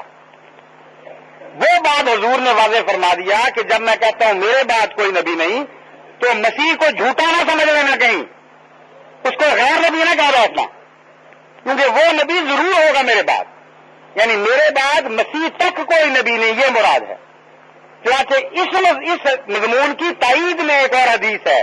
حضور فرماتے ہیں لیسا نبی بینی و بینہ. اب بتائیے تینوں باتیں محمد مصطفیٰ کی باتیں, ایک بھی تشریح اپنی طرف سے نہیں میں نے کی. میں ہوتا کون ہوں حضور کی باتوں میں دخل دے کر بتانے والا. حضور کامل نبی ہیں, کوئی بات ان کہیں نہیں چھوڑتے, ہر پہلو کو بیان فرما دیتے ہیں. تب جب بعد کا فرمایا تو بعد کے زمانے کی تعین بھی فرما دی. کتنا لمبا بعد ہے؟ فرمایا اتنا لمبا بعد ہے کہ وہ بعد مسیح کو جھوٹا نہیں کر سکے گا, وہ ضرور نبی ہوگا. اور مزید تشریف فرمائی جب میں کہتا ہوں میرے بعد جھوٹے آئیں گے تو مسیح مراد نہیں ہے, میرے اور مسیح کے درمیان کوئی نبی نہیں, وہ ضرور نبی ہے.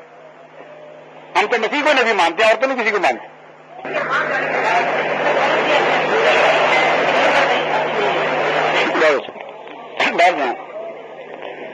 آپ نے وہی بند کرے چھوڑنی ہے, میں نے جاری کروا کے چھوڑنی ہے انشاءاللہ. اب کریں گے نہیں ہم دونوں یہاں سے جب تک وہی کے متعلق فیصلہ نہ ہو جائے. قرآن کریم وہی کو جاری کر رہا ہے اور کوئی دنیا کی طاقت قرآن کے سامنے کھڑی نہیں ہو سکتی. اس طرح سیلاب کے سامنے تنکے کی کوئی حیثیت نہیں ہوتی. جب قرآن ایک چیز کو جاری کر دے سیلاب کے سامنے بڑا ٹھہر سکتا ہے انسان یا اس کے منہ کی باتیں. قرآن کریم سنیے کہاں جاری کر رہا ہے, ایک جگہ نہیں متعدد جگہ آپ سناتا ہوں آپ کو. اللہ تعالیٰ فرماتا ہے ان الذین قالوا ربنا اللہ ثم استقاموا فتنزل علیہم الملائکۃ الا تخافوا ولا تحزنوا وابشروا بالجنۃ التی کنتم توعدون نحن اولیاؤکم فی الحیاۃ الدنیا وفی الآخرہ وَلَكُمْ فِيهَا مَا تَشْتَهِي أَنفُسُكُمْ وَلَكُمْ فِيهَا مَا تَدَّعُونَ نُزُلًا مِّن غَفُورٍ رَّحِيمٍ. فرماتا ہے مومنوں, ایک عظیم الشان خوشخبری تمہیں تمہارے سامنے بیان کی جا رہی ہے. یقیناً وہ لوگ جنہوں نے کہا کہ اللہ ہمارا رب ہے اور اس دعوے پر قائم ہو گئے اور ثابت قدم رہے اور ہر قسم کے مخالفت کے طوفان ان کے پائے ثبات میں لغزش نہ دے سکے. استقاموا کا مطلب مخالفتوں کی آندیاں اٹھی, انہوں نے اپنے جانیں پیش کر دینا پسند کر لیا لیکن اس دعوے سے نہیں ہٹے کہ اللہ ہمارا رب ہے. ہر ابتلا پر ثابت قدم رہے.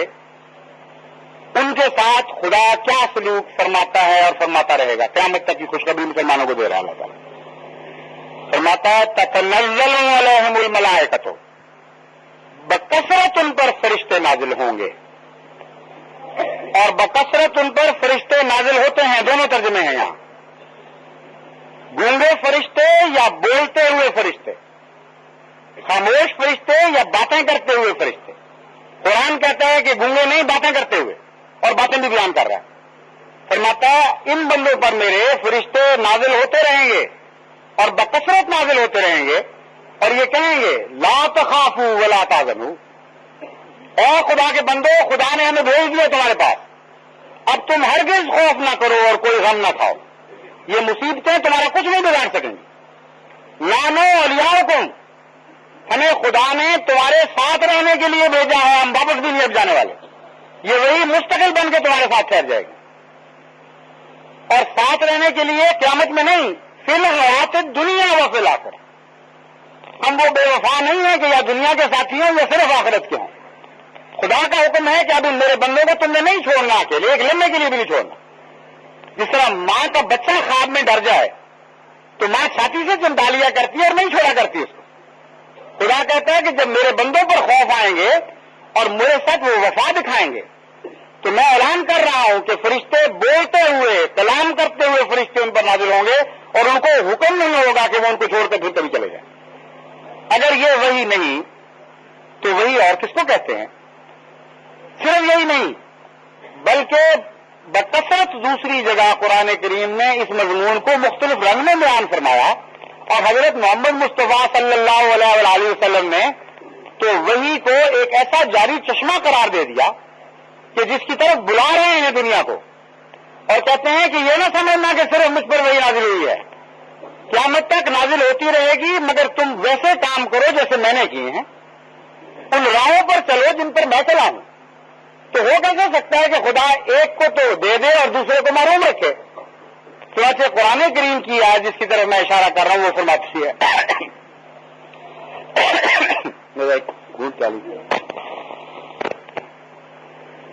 اے محمد اعلان کر دے، قُلْ إِنَّمَا أَنَا بَشَرٌ مِثْلُكُمْ يُوحَىٰ إِلَيَّ أَنَّمَا إِلَٰهُكُمْ إِلَٰهٌ وَاحِدٌ فَمَنْ كَانَ يَرْجُو لِقَاءَ رَبِّهِ فَلْيَعْمَلْ عَمَلًا صَالِحًا وَلَا يُشْرِكْ بِعِبَادَتِهِ أَحَدًا۔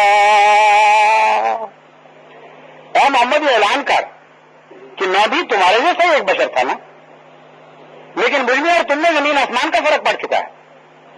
وہ کیسے پڑا؟ اس لیے پڑا کہ مجھ پر وہی نازل ہو رہی ہے اور تم پر وہی نازل نہیں ہو رہی۔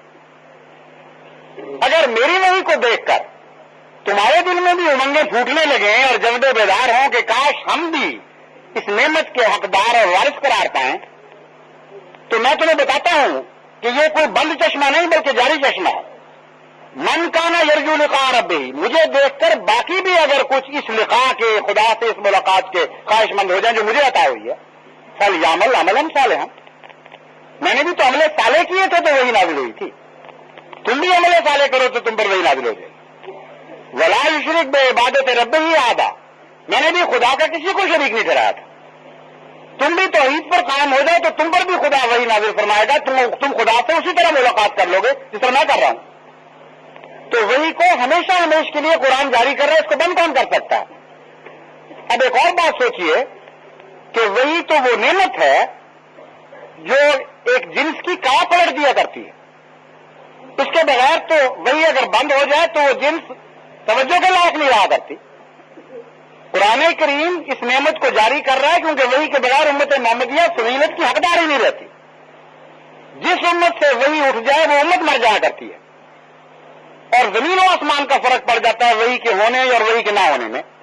قرآن کریم نے اس کی ایک مثال پیش کی ہے، اس کے بعد میں اس جواب کو ختم کروں گا۔ خدا نے ایک مکھی کی مثال دی، نحل جس کو کہتے ہیں، اس پر وہی نازل ہوئی جیسا کہ میں پہلے آیت پڑھ چکا ہوں، اور فرمایا کہ اس کے نتیجے میں اس میں کیا تبدیلی واقع ہوئی؟ وہ پاک پھولوں پر منہ مارنے لگی اور ان کا نہایت پاکیزہ رس چوسنے لگی اور شفا کا منبع بن گئی اور ساری دنیا کی بیماریوں کے لیے شفا کا موجب بن گئی۔ لیکن وہ مکھی جس پر وہی نازل نہیں ہوتی وہ گو پہ منہ مارتی ہے، وہ گندگی اور غلاظت پہ گرتی ہے، خود بھی بدبخت اور خبیث رہتی ہے اور دنیا میں بھی بیماریاں پھیلاتی رہتی ہے۔ ایک ہی جنس ہے، فرق کیا ہے؟ فرق وہی نے ڈال دیا زمین و آسمان کا۔ جس طرح بشر سے نور بنا دیا محمد مصطفیٰ کو، اس طرح مٹی سے شہد والی اور شفا کا مدعو ایک جنس بنا دیا۔ تو وہی سے بھاگ رہے ہیں آپ، گو پر منہ مارنے کے لیے، دنیا پر گرنے کے لیے۔ خدا کا خوف کریں اور تقویٰ اختیار کریں۔ قرآن ہمیشہ ہمیشہ کی نعمتیں آپ پر کھول رہا ہے اور آپ ہر نعمت کے آگے ختم کی بورے لگا کے اس کو بند کرنا ہے اپنے ہاتھوں سے۔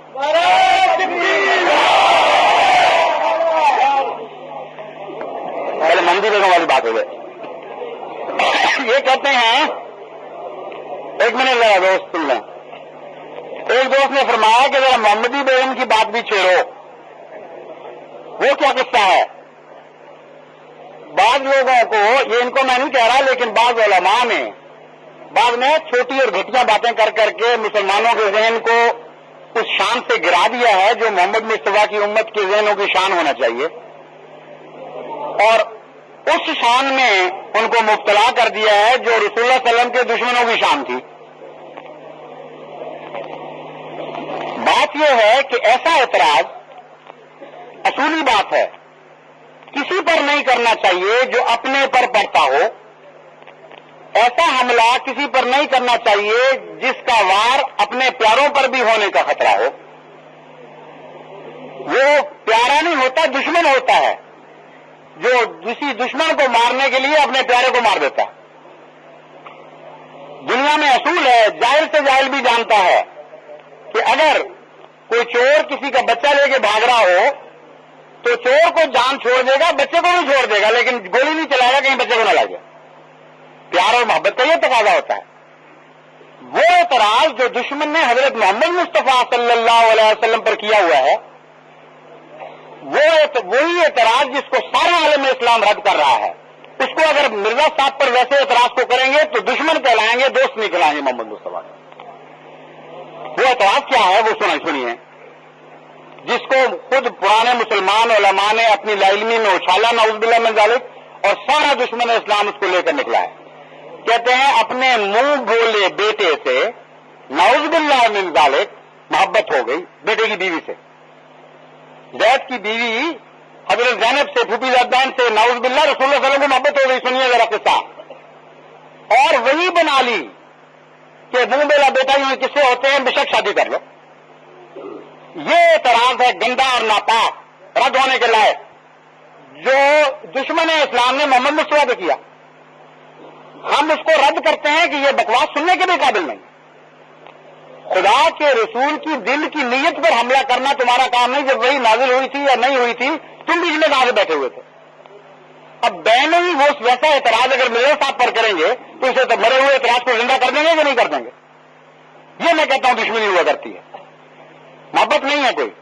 مرزا صاحب پر علماء نے یہی اعتراض کیا کہ محمدی بیگم سے عشق ہو گیا، نعوذ باللہ من ذالک، اور دو بیوی بنانے کی خاطر وہی بنا لی. تو فرق ہے اعتراضوں میں؟ وہی اعتراض ہے، گندگی کا پہلو لیے ہوئے. اصل راز یہ ہے اور غور سے سننے والی بات ہے کہ نبیوں پر جو ذاتی الزام لگتے ہیں، قرآن کریم کہتا ہے کہ وہ اس لیے جھوٹے ہیں سارے الزام. یہ دلیل سنیے قرآن کریم کی. وہ اس لیے جھوٹے ہیں کہ نبوت سے پہلے وہی دعوے دار 40 سال کی بھرپور جوانی تمہارے اندر گزار رہا تھا اور ایک بھی انگلی اعتراض کی اس کے خلاف نہیں ہوتی تھی. تم لوگ پاگل کیوں ہوئے جا رہے ہو؟ جس شخص کی 40 سالہ معصوم جوانی کی زندگی تمہارے سامنے تھی اور بچپن تمہارے سامنے تھا، جب اس نے دعویٰ کیا تو زیادہ احتیاط کرنا چاہیے اس کو گناہ چھپانے میں، نہ کہ بے حیا ہو چکا ہو. اس کے بعد تم اس پر گندے اعتراض لگانے کا کیا حق رکھتے ہو؟ چنانچہ خدا تعالیٰ قرآن کریم میں اس اصول کو بیان کرتے فرماتا ہے محمد اعلان کر دے کہ دعوے کے بعد کے اعتراضات کا کوئی جواب دینے کا میں حقدار نہیں. فَلَقَدْ لَبِثْتُ فِيكُمْ عُمُرًا مِّن قَبْلِهِ أَفَلَا تَعْقِلُونَ. اے جاہلو، آج جو حملے کر رہے ہیں مجھ پہ، 40 سال تمہارے اندر رہا ہوں. اس وقت عقلیں ماری گئی تھی تمہاری کہ میں تمہیں پاک نظر آ رہا تھا. آج جو گندا نظر آنے لگا ہوں تو تمہاری ماضی کی آنکھ تمہارے مستقبل کی آنکھ کو جھٹلا رہی ہے، اور ہر چیز مستقبل کا الزام قابل قبول نہیں ہوگا. باقی جواب ہی نہیں پھر دیتا قرآن کریم. اس ایک جواب کے تابع ہر الزام کو رد کر دیا. تو ہم کہتے ہیں کہ اگر مرزا صاحب پر ذاتی الزام لگانے ہیں تو دعوے سے پہلے کا دشمن سے دشمن آدمی کا ایک اعتراض نکال کے دکھا. وہی شخص اتنا پاک باز ہے کہ مخالف علماء جو بعد میں شدید مخالف ہوئے صاحب کشف و الہام کہہ رہے تھے. وہی علماء لکھ رہے تھے کہ جب سے رسول اکرم تشریف لائے ہیں 1300 سال میں اسلام کے لیے ایسا جہاد کرنے والا ایک بھی شخص پیدا نہیں ہوا. مولوی محمد حسین بٹالوی لکھتے ہیں اس کو کوئی ایشیائی مبالغہ نہ سمجھے، اگر ہوا ہو تو ایک نظیر لا کے دکھا دے مرزا قادیانی کے مقابل پر کہ جو رسول اللہ صلی اللہ علیہ وسلم کے بعد اس شان سے اسلام کے لیے لڑا ہو۔ تو کل تک جو زبانیں یہ کہہ رہی تھیں آج گندے الزام لگا رہے ہیں الہام بنا لیا۔ تو الہام بنا لیا، تم بیچ میں خدا نے تمہیں انسپیکٹر بنایا ہوا تھا، بیچ میں تم سے پاس کروا کے الہام بھیجنا تھا۔ اس لیے اصل وہی بات ہے کہ آپ کو حضرت مرزا صاحب پر حملہ کرنے سے پہلے یہ احتیاط کرنی چاہیے کہ اس سے نعوذ باللہ من ذالک اس دشمن کی زبان کو تقویت تو نہیں ملتی جو محمد مصطفیٰ کے خلاف چل رہی ہے، اگر ملتی ہے تو چھوڑ دیں اس اعتراض کو، کیونکہ آپ ظالم بن جائیں گے اس اعتراض کی حمایت کرنے میں۔ میں آپ کو ایک مثال دے کر اس بات کو ختم کرتا ہوں کہ ایک دفعہ دو عورتوں کے درمیان جھگڑا چل پڑا، ایک بچہ تھا اور دو مائیں بن گئی تھی۔ ایک کہتی تھی کہ یہ میرا بچہ ہے، دوسری کہتی تھی میرا بچہ ہے، اور دونوں وویلا مچا رہی تھی۔ حضرت سلیمان جن کو خدا نے حکمت عطا فرمائی تھی، لوگ ان کی عدالت میں ان کو پکڑ کے لے گئے اور کہا صاحب حکمت نبی تو فیصلہ فرما، ہماری تو اگلے ماری گئی ہیں، یہ بھی روتی ہے وہ بھی روتی ہے، پتہ نہیں لگتا ماں کون سی ہے۔ حضرت سلیمان کے متعلق آتا ہے روایات میں کہ آپ نے فرمایا بڑا آسان فیصلہ ہے، تم سچی ہو؟ اس نے کہا جی میں سچی ہوں۔ تم بھی سچی ہو؟ ہاں میں بھی سچی ہوں۔ بہت اچھا، میری بچہ دونوں کا آدھا بیچ میں سے میں کاٹ دیتا ہوں، آدھا اس کو دے دو آدھا اس کو دے دو۔ جو ماں تھی اس نے رو پڑی، چیخیں نکل گئی، خدا کے لیے اس کو دے دے، میرا بچہ نہیں ہے، میں جھوٹ بول رہی تھی، میں جھوٹی تھی، یہ سچی ہے، خدا کی قدم اس کو بچہ دے دو۔ اور سلمان نے کہا اس طرح سچ بولا کر، یہ اس کا بچہ ہے، مامتا جھوٹ نہیں بولا کرتی، یہ مامتا کی آواز۔ تو محمد مصطفیٰ سے عشق ہو تو مرزا صاحب کو جھوٹا کرنے کے لیے ایسے الزام لگائیں جو رسول اللہ صلی اللہ علیہ وسلم پر بھی چرکا لگانے نعوذ باللہ من والے، یہ محبت کا تقاضا نہیں، یہ جھوٹ ہے، جھوٹی ماں کی باتیں، سچی ماں کی باتیں نہیں۔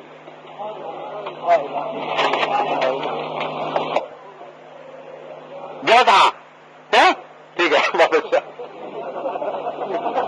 حضرت عیسیٰ علیہ السلام کے سوا کوئی اور بھی نبی تھے یا نہیں تھے؟ سوال ان کا یہ ہے کہ حضرت عیسیٰ علیہ السلام نہ صلیب پہ چڑھائے گئے نہ قتل کیے گئے، تو گئے کہاں؟ غائب کہاں ہو گئے؟ قرآن تو کہتا ہے کہ نہ وہ مصلوب ہوئے نہ وہ مقتول ہوئے، تو کہتے ہیں میں بڑا پریشان ہوں کہ ڈھونڈوں کہاں سے عیسیٰ علیہ السلام کو، کہاں چلے گئے؟ میں اس کے جواب میں عرض کر رہا ہوں کہ حضرت عیسیٰ اکیلے ہی نبی تھے یا کچھ اور بھی نبی دنیا میں آئے ہیں؟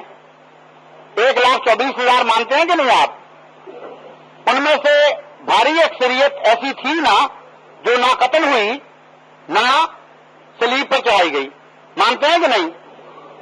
مانتے ہیں نا کہ اکثر نبی نہ صلیب پر چڑھائے گئے نہ قتل ہوئے، تو جہاں وہ گئے وہیں عیسیٰ چلے گئے۔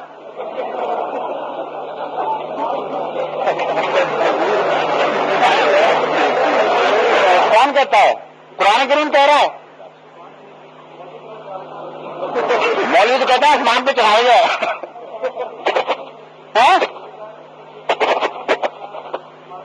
ہاں میں کہتا ہوں آسمان پہ، اس لیے میں کہتا ہوں نہیں چڑھائے گئے کہ قرآن نہیں کہتا۔ میں بتا رہا ہوں، دیکھیے میں یہ دلیل دے رہا ہوں، میں اب آپ کو زیادہ تفصیل سے سمجھا دیتا ہوں، آپ تفصیل سے بجٹ کھڑے ہوئے بات سنیے۔ میں یہ عرض کر رہا ہوں کہ اگر کوئی شخص نہ قتل ہو نہ صلیب پہ چڑھایا جائے تو وہ مر جایا کرتا ہے، کبھی موت، آسمان پہ تو نہیں چلا جایا کرتا۔ آپ کے دادا جان زندہ ہیں، پر دادا قتل ہوئے تھے، قتل ہوئے تھے، وفات پائی تھی، وہ صلیب پہ تو نہیں مارے گئے، آسمان پہ چڑھ گئے تھے، بس پھر یہی وہیں عیسیٰ گئے ہیں، نہیں عرض کر رہا ہوں میں۔ بہت اچھا، میں صحیح ہے۔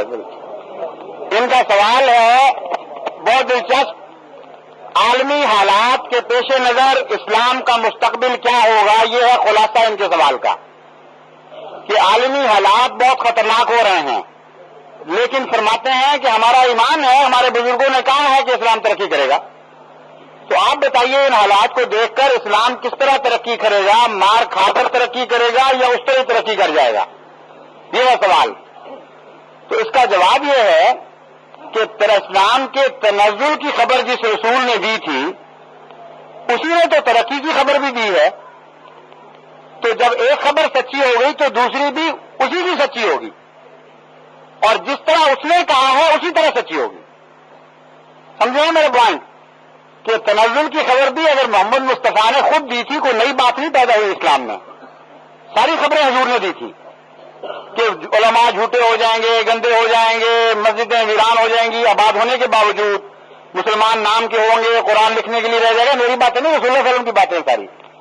تو خدا نے اپنے جس رسول کو مستقبل کے تنزل کی خبریں دی تھی، اسی خدا نے مستقبل کی ترقی کی بھی خبریں دی ہیں. بس ایک تو ہمارا ایمان مضبوط ہو گیا کہ فرضی قصہ نہیں ہے اسلام کی ترقی. جب تنزل کی باتیں سچی نکلی تو ترقی کی بھی سچی نکلیں گی انشاءاللہ. دوسرا یہ کہ کس طرح ترقی ہوگی وہ حضور اکرم سے کیوں نہ پوچھیں، آپس میں فام خواہی باتیں کرنے کی بجائے. حضرت بیان فرما چکے ہیں. حضرت نے جو کچھ نہیں فرمایا پہلے میں وہ بتا دوں کہ اس طرح ترقی نہیں ہوگی، یہ میں بتانا چاہتا ہوں. حضرت نے کہیں نہیں فرمایا کہ تیل کے چشمے پھوٹ پڑیں گے تو اسلام زندہ ہو جائے گا. کئی ساری حدیثوں کتابوں میں کئی ذکر نہیں. کہیں نہیں فرمایا کہ مارشل لا لگے گا تو اسلام زندہ ہو جائے گا. الف سے یہ تک حدیثیں دیکھ لیجیے، شیعہ سنی وہابی جس کی بھی دیکھیے، اشارہ بھی نہیں ہے. کہیں یہ ذکر نہیں آیا کہ عالم اسلام کی سمٹ کانفرنسز ہوں گی تو اسلام زندہ ہو جائے گا. کہیں نہیں فرمایا کہ علماء سر جوڑ کر بیٹھ جائیں گے اور نئی نئی جمعیتیں بنائیں گے تو اسلام زندہ ہو جائے گا. کہیں نہیں فرمایا کہ جب بڑے بڑے پیروں کو داتا کہہ کر قبروں کو پوجا جائے گا تو اسلام زندہ ہو جائے گا. اشارہ تن بھی ان باتوں کا ذکر نہیں. اب دیکھیے کہ کیسے زندہ ہوگا. کیا فرماتے ہیں؟ فرماتے ہیں زندہ ہوگا تو مہدی آئے گا تو زندہ ہوگا، مسیح نازل ہوگا تو زندہ ہوگا. دو ٹوک فیصلہ دو باتوں میں فرما دیا ہے. اب اس کے سوا ممکن نہیں ہے کہ اسلام زندہ ہو. اس کا دوسرا پہلو یہ ہے کہ مار پہلے پڑے گی یا بعد میں، یا نہیں پڑے گی. اب میں آتا ہوں اس طرح. بات یہ ہے کہ جو مار پڑنے کی خبر حضور نے دی تھی وہ ہمارے نزدیک پڑ چکی ہے، اور آپ کے نزدیک اگر پڑنے والی ہے. اس لیے ہم نے تو ٹوپیاں پہن لی، آپ بے شک اتار دیں. اس لیے مذاق کی بات نہیں، واقعہ یہی ہے. ہم تو کہتے ہیں کہ دجال آ گیا کمبخت، اب اس کی صف لپیٹی جا رہی ہے، اس کے دن ختم ہو رہے ہیں. دجال کو روحانی قوتوں سے اور دعاؤں سے فتح کرنے والے جب سے آیا ہے، دجال کی صف دن بدن لپیٹی جا رہی ہے اور کمزور ہو رہی ہے. جو اس نے مارنا تھا مار بیٹھا، اب اس کے دن ختم. کیونکہ ہم مغربی عیسائی قوموں کو دجال کہتے ہیں. ہم سمجھتے ہیں کہ جب مرزا صاحب آئے تھے تو سارے عالم اسلام پر دجال کی حکومت تھی. جب مرزا صاحب تشریف لائے تو دیکھتے دیکھتے اس کے سانس ٹوٹنے شروع ہوئے. کبھی وہ دمشق سے نکلا، کبھی وہ ایران سے نکلا، کبھی وہ ہندوستان سے نکلا، کبھی وہ پاکستان سے نکلا. اس کی صف لپٹتی گئی، ہم نے دیکھی، بڑھتی ہوئی نہیں دیکھی تھی. تو ہم تو کہتے ہیں کہ دجال وہ تھا جس نے جو ظلم توڑنے سے توڑ لیے. اب خدا کا مسیح آ گیا اور اس کی دعاؤں کی برکت سے عالم اسلام میں نئی طاقت آنی شروع ہو گئی. تمہار پڑ چکی ہے. مولوی آپ کو کہتے ہیں کہ نہ ابھی نہ ٹوپی اتار بیٹھنا، ابھی بڑی جوتیاں پہننی. یہ وہ دجال ہے ہی نہیں. دجال نے آنا ہے اور ایسی مار مارنی ہے نا کہ کروڑوں مسلمانوں کے 70,000 باقی رہ جائیں گے. گھسا دے گا سارے عالم اسلام کو. پھر جا کے وہ گدھا پیدا ہوگا کمبخت.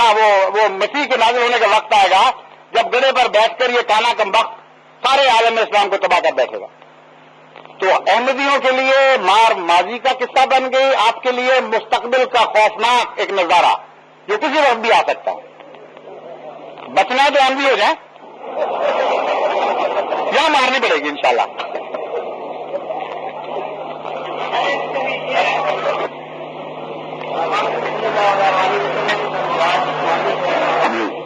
جی میں یہ اس لیے پوچھ رہا ہوں کہ بعض دفعہ بعض احمدی دوست اثر ڈالنے کے لیے سوال کر دیتے ہیں خود. تو میں یہ نہیں چاہتا کہ آپ کے ساتھ یہ ناانصافی ہو. یہ صرف غیر احمدیوں کو موقع دیا جا رہا ہے. غیر احمدی سوال کریں یا احمدی سے کروائیں تو میں جواب دوں گا. اب سنیے اس کا جواب. بڑا اہم سوال ہے، ویسے بہت بنیادی ہے. فرماتے ہیں کہ باقی مسلمان فرقے یہ تسلیم کرتے ہیں کہ حضرت محمد مصطفیٰ صلی اللہ علیہ وسلم کا معراج جسمانی تھا اور آپ روحانی مانتے ہیں. تو بتائیے کون سی بات سچی ہے؟ میرا جواب یہ ہے کہ یہ سوال درست نہیں. جو مسلمان فرقے رسول اللہ صلی اللہ علیہ وسلم کا جسم ہی نہیں مانتے وہ جسمانی معراج کس طرح مان سکتے ہیں؟ جو مسلمان فرقے جسم مانتے ہی نہیں، قتل و غارت ہو رہی ہے، لڑائیاں ہو رہی ہیں، مسجدیں گالیاں دے رہی ہیں ایک دوسرے کو، وہ جسمانی معراج مان ہی نہیں سکتے. جس کا جسم ہی نہیں ہے اس کا جسمانی معراج کہاں سے ہو گیا؟ تو وہ ہمارے ساتھ متفق ہے اس بات میں کہ روحانی معراج تھا. سمجھ گئے نا بات ایک؟ اب باقی رہ گئے ہیں صرف اہل حدیث اور دیوبندی جو جسمانی مانتے ہیں، کیونکہ ویسے ہی جھگڑا ان کا جسم اور بشر اور نور پہ پہلے ہی چلا ہوا ہے، اسی قسم کی ایک جھگڑا یہ بھی ہے. وہ کہتے ہیں بشر تھا جسمانی معراج تھا، وہ دوسرے کہتے ہیں نور تھا اس لیے نورانی معراج تھا، روحانی معراج تھا جسمانی ہو ہی نہیں سکتا. اب احمدی کیا کہتے ہیں؟ اور ہمارا فیصلہ سنیے بیچ میں سے.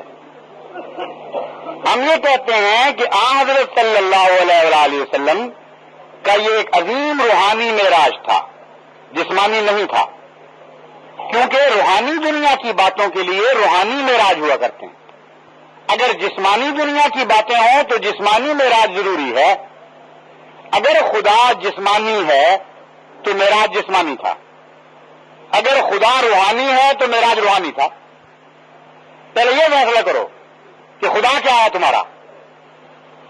روحانی خدا کی طرف جسمانی معراج ہو ہی نہیں سکتا. جسمانی آنکھ روحانی وجود کو دیکھ ہی نہیں سکتی. خدا تعالیٰ فرماتا ہے لا تدرکہ الابصار وہو یدرک الابصار وہو اللطیف الخبیر. جھوٹ کہتے ہیں جو کہتے ہیں کہ آنکھیں خدا کو دیکھ سکتی ہیں، یہ ظاہری آنکھیں نہیں دیکھ سکتی. وہو یدرک الابصار، وہ آنکھوں کو دیکھتا ہے. کیسی عظیم شان ہستی ہے. تو جو اپنی ذات کے متعلق یہ اثر دکھا رہی ہو، یہ اظہار فرما رہی ہو، اس کے متعلق اس روح کی طرف جسمانی معراج سے معنی ہی کوئی نہیں بنتا. وہ تو ہر جگہ ہے. پھر خدا کی طرف سے ایک جگہ سے چھوڑ کر دوسری طرف کس خدا کی طرف گئے؟ وہ خدا تو ہر وقت محمد مصطفیٰ کے ساتھ رہا کرتا تھا. وہ تو آپ کی رگ جان سے قریب تھا. مسیح موعود علیہ السلام نے اس مسئلے کا حل عظیم الشان فرمایا ہے. آپ فرماتے ہیں عرش کسی دوسری جگہ کا نام نہیں تھا. یہ علماء کے بعد کے زمانے کی علماء کی جہالت کے قصے ہیں. وہ عرش جہاں خدا جلوہ گر ہوا وہ خدا کی قسم محمد مصطفیٰ کا دل تھا. وہی دل تھا جہاں معراج ہوا محمد مصطفیٰ کا، اور اسی دل پہ خدا نے اپنی ساری تجلیات دکھائیں. اسی دل پہ وہ نازل ہوا ہے. اس لیے یہ معراج قلب محمد مصطفیٰ کا معراج ہے. اس کا ثبوت قرآن کریم میں اللہ تعالیٰ کی طرف سے یہ ملتا ہے. فرماتا ہے ما کذب الفؤاد ما رأى، دل محمد نے جھوٹ نہیں بولا جو اس نے دیکھا. فؤاد دل کو کہتے ہیں. محمد کے دل نے جھوٹ نہیں بولا جو اس نے دیکھا. بس مسیح موت کی بات کوئی قصہ نہیں ہے، قرآن پر مبنی ہے. تو عرش خداوندی محمد مصطفیٰ کے قلب پر نازل ہوا تھا، اور اس دل نے جو جلوے دیکھے تھے اسی کا نام معراج ہے. جلوے بھی ظاہر کرتے ہیں جو مسلمہ ہے سارے مسلمانوں کو کہ وہ جلوے ہیں ہی روحانی، لیکن وہ جسمانی ہو ہی نہیں سکتے. مثلا ان جلووں کی روایت جو ہمیں ملتی ہے ان میں ایک بات یہ نظر آتی ہے کہ حضور اکرم صلی اللہ علیہ وآلہ وسلم کو ایک بڑھیا ملی روحانی سفر میں. میں یہ کہہ رہا ہوں اور ابھی ثابت ہو جائے گا کہ روحانی سفر تھا، جسمانی نہیں تھا. ایک بڑھیا ملی اور اس نے 3 پیالے آپ کی خدمت میں پیش کیے، ایک دودھ کا، ایک پانی کا اور ایک شراب کا. یہ پڑھا ہوا نا آپ نے. حضور نے دودھ کا پیالہ قبول فرما لیا اور پانی بھی رد کر دیا اور شراب بھی رد کر دی. جبرائیل نے کہا کہ یا رسول اللہ آپ نے درست فیصلہ فرمایا، بہت پاکیزہ فیصلہ. یہ بڑھیا دنیا تھی، تمام مخلوق گویا بڑھیا بن کے اس وقت سامنے پیش ہوئی. اگر یہ جسمانی مانا جائے تو کیا حضرت ابوبکر صدیق اور حضرت علی اور نعوذ باللہ من ذالک سارے بزرگ اور وہی شیطان بھی اور ابو جہل بھی بڑھیا بن گئے تھے اور زمین غائب ہو چکی تھی اور بڑھیا بن کے وہ سارے رسول اللہ علیہ وسلم کے سامنے یہ بات پیش کر رہے تھے. آپ کی عقل تسلیم کرتی ہے اس بات کو؟ کوئی نہیں سکتی یہ بات. اس نظارے نے بتا دیا کہ یہ روحانی نظارہ تھا. بڑھیا خواب میں دنیا بن سکتی ہے، کشف میں بن سکتی ہے، ظاہر میں نہیں بن سکتی. اور صحابہ کرام کو کہاں لے جائیں گے اس دنیا، اس بڑھیا میں جو رسول اللہ علیہ وسلم کو نعوذ باللہ آزما رہی تھی اس طرح؟ اگر کشف کا نظارہ اور روح کا نظارہ مانے تو پھر عظیم الشان تعبیر سامنے آتی ہے اور فرضی قصوں سے نکل کر آپ عجیب عظمت والی حکمتوں میں داخل ہو جاتے ہیں. وہ یہ مسئلہ بنتا ہے، یہ پیغام ہے امت محمدیہ کو اور رسول اللہ علیہ وسلم کی شان کا بیان کہ دیکھو شریعت محمدیہ کا مقام پیش کیا گیا اس نظارے میں. پانی زندگی کے لیے ضروری ہے، سب مانتے ہیں، لیکن پانی پر ہی کوئی زندہ نہیں رہا کرتا. خالی پانی کے اوپر کون زندہ رہ سکتا ہے؟ اس کے بغیر مر بھی جاتا ہے. شراب سرور کے لیے ضروری ہے. شراب پی کے بڑے بڑے نقطے آتے ہیں. غالب کہتا ہے کہ میں شراب سے اس لیے پیتا ہوں کہ معرفت کے نقطے مجھے ملتے ہیں، مگر پاگل بھی کر دیا کرتی ہے، ہلاک بھی کر دیتی ہے، طاقت بھی دیتی ہے دماغ کو، لیکن تباہ بھی کر دیتی ہے. ایک دودھ ہے جو کامل غذا ہے، ماں کے پیٹ سے نکلنے تک، قبر کے پیٹ میں داخل ہونے تک انسان دودھ کا محتاج رہتا ہے. اور اگر کچھ دوسری چیز نہ کھائے تو دودھ پر وہ کامل صحت کے ساتھ زندہ رہ سکتا ہے. تو اللہ تعالیٰ نے فرمایا کہ دوسری شریعتوں کے مقابلے کرتے ہیں محمد مصطفیٰ کی امت سے، جنہوں نے دودھ اختیار کیا ہے، یعنی کامل دین عطا ہوا ہے ان کو اللہ تعالیٰ کی طرف سے. اس کے بعد تمہیں کسی دوسری طرف دیکھنے کی ضرورت نہیں، تمہاری ساری ضرورتیں اس دین نے پوری کر دی ہیں. یہ پیغامات ہیں عظیم الشان.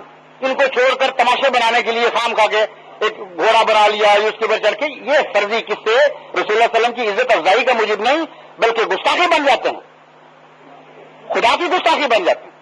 خدا کے واسطے ان کہانیوں سے نکلے، عظمتوں کو پہچانے محمد مصطفیٰ کے. اب اور سنیے اگلی بات کہ عرش پر جہاں حضور جاتے ہیں، جہاں جبرائیل بھی نہیں پہنچتا، وہاں دیکھتے کیا ہیں؟ خدا کو کہاں دیکھتے ہیں؟ ایک بیڑی لگی ہوئی ہے وہاں. اب بیڑی کا کیا تعلق ہے وہاں؟ وہ کر کے رہی تھی نعوذ باللہ اللہ بیر کھاتا رہتا ہے؟ نہ بندہ پھٹکتا ہے، نہ فرشتہ جاتا ہے، صرف خدا ہی رہ گیا نا باقی. تو خدا نے بیڑی کو لگائی ہوئی ہے وہاں. ظاہری کشف مانتے ہیں تو ظاہری بیڑی سمجھیں گے نا، پھر کسی جہالت کی بات ہے. لیکن جب روحانی کشف مانتے ہیں تو سنیے اس کا جواب، اور عقل دنگ رہ جائے گی کہ کتنا عظیم الشان پیغام ہے. عرب رواج تھا اور آج تک ہے کہ بیڑی کو بار کے طور پر استعمال کرتے ہیں. حد فاصلے کانٹے ہوتے ہیں نا اس میں، اس سے آگے چیز نہ گزرے، یہاں سے ہمارا کھیت شروع ہو جاتا. تو خدا تعالیٰ یہ پیغام دے رہا تھا کہ محمد مصطفیٰ وہاں تک پہنچے جہاں سے آگے خدا شروع ہو جاتا تھا اور مخلوق ختم ہو جاتی تھی. اس سے آگے مجال نہیں تھی کسی غیر کی کہ وہاں قدم رکھتا، لیکن وہاں تک پہنچ گیا جہاں تک مخلوق کا آخری نقطہ پہنچتا، اس سے آگے مخلوق کا تصور ختم ہو جاتا. روحانی کشف سمجھے تو کتنا عظیم الشان پیغام بن جاتا. تو آپ کی مرضی ہے، دنیا کے قصے بنا کر جو مرضی کہتے رہیں، لیکن قرآن خدا کا کلام جو ہے وہ یہ بتا رہا ہے کہ ایک روحانی کشف تھا اور محمد مصطفیٰ کی عظیم الشان شان اس میں بیان ہوئی تھی، غیر بے مثل شان بیان ہوئی تھی.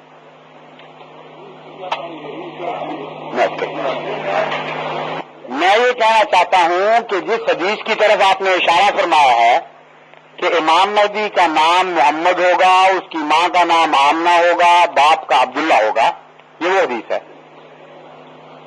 آپ کی مراد یہ ہے کہ یہ اس کی ایسی نشانیاں تھیں جو اسے جھوٹے سے ممتاز کرنے والی تھی، اور یہ نشانیاں میرے ساتھ میں پوری نہیں ہوئی، اس لیے یہ سچے نہیں ہو سکتے. یہی نتیجہ نکلتا ہے نا. یہ کر رہا ہوں نا میں آپ کی بات. اس کا دوسرا بھی یہ نتیجہ نکلتا ہے کہ اگر یہ امتیاز کرنے والی نشانیاں تھیں تو اگر کوئی شخص محمد نام کا ہو اور ماں کا نام آمنہ اور باپ کا عبداللہ ہو اور وہ دعویٰ کر دے کہ میں مہدی ہوں، تو آپ مان جائیں گے اس کو؟ اگر یہ حدیث قوی ہے اور پکی ہے آپ کے نزدیک اور یہ شرائط کافی ہیں تو مان جانا چاہیے نا پھر. اور ایسا مہدی پیدا ہوا، اگر آپ کو علم نہیں تو وہ مر بھی چکا، کانٹا مارا گیا اور امت محمدیہ نے اس کا بیج مار دیا ہے. اب اس کی قبر میں بیٹھ کے مانے اس کو گیا مہدی مرحوم بیچارے، میں تجھے مانتا ہوں، دنیا مانے نہ مانے. کیسی بات کر رہا ہے؟ جس کو ماننے کا دوسروں پر حق رکھتے ہیں منوانے کا، اپنے پر آپ کو حق نہیں کہ اپنے آپ کو تو پہلے منوا لیں. اس لیے آپ کے دل نے گواہی دے دی کہ یہ فرضی قصہ ہے یا کوئی اور مانے جو آپ کو سمجھ نہیں آئے. میں وہ مانے سمجھاتا ہوں ایک مثال کے ساتھ. ایک منٹ میں ابھی بتا دوں گا، آپ کی تسلی انشاءاللہ ہو جائے گی. یہ تھوڑی دیر ٹھہریے، میں نے جو دوسرا اشارہ کیا تھا وہ پورا ہونے دیں. بات یہ ہے کہ حضور اکرم نے ایک اور رنگ میں اس مضمون کو سمجھا دیا ہے. امام مہدی کے تو ماں باپ کا ذکر کیا اور اپنے نام کا، اور مسیح کے انجام کا ذکر کیا اس کی صداقت کے نشان کے طور پر، اور فرمایا کہ جو سچا مسیح ہوگا وہ میرے ساتھ میری قبر میں دفن ہوگا. یہ نہیں کہا میرے قریب دفن ہوگا، یہ بالکل الفاظ نہیں. الفاظ حضور اکرم کے سنیے، فرماتے ہیں یدفن مئی فی قبری، میرے ساتھ میری قبر کے اندر دفن ہوگا. اب بتائیے اگر یہ سچائی کی نشانی ہے تو مسیح جب تک دفن نہ ہو جائے اس وقت اس کو سچا کون مانے گا؟ کہیں گے حضور یہ نشانی پوری نہیں ہوئی آپ کی. ہو سکتا ہے خلا کا زمانہ ہے، کوئی بڈھا بابا چڑھ گیا اوپر اور اترا ہو سفید مینار پہ، 2 فرشتوں نے پکڑا ہے، شاید وہ 2 فرشتوں کے نام پر کمپیوٹر کے بنائی ہوئی چیزیں ہو گئی. شک تو کئی قسم کے بڑھ جاتے ہیں، آج کل کا زمانہ وہی ہے. تو آپ تو اتر آئے ہیں، پر یہ حدیث ابھی باقی ہے پوری ہونے والی. مر جائیں آپ، دفن ہو جائیں محمد مصطفیٰ کی قبر میں تو پھر میں ایمان لے آؤں گا. اب بتائیے کہ جس امام کو مرتے تک مانا ہی نہیں، اس کو دفن کون ہونے دے گا وہاں محمد مصطفیٰ کی قبر میں؟ لیکن اس سے بڑھ کے یہ کہ سچا ہو یا جھوٹا ہو، دنیا کی بڑی سی بڑی ہستی کا بیٹا ہو، مریم کا نہیں. خدا کی قسم کوئی ماں ایسی نہیں ہے جس نے ایسا بیٹا پیدا کیا ہو جس کی خاطر محمد مصطفیٰ کی قبر اکھاڑی جائے اور اس کی بےزتی کی جائے. نعوذ باللہ من ذالک. مسلمان یہ پسند کریں گے وہ شاہ رسول کہ ان میں سے ہر ایک کی گردن کاٹی جائے اور زمین خون سے بھر جائے اور ان کی قبروں سے سارے زمین کی آبادی ہو جائے، لیکن محمد مصطفیٰ کی قبر کو نہیں اکھیڑنے دیں گے جب تک وہ ان میں سے کوئی زندہ. پھر اس جھوٹے کی خاطر اس کو مانا ہی نہیں کہ ماننے کی خاطر مرنے کے بعد اس کو دفن کریں گے.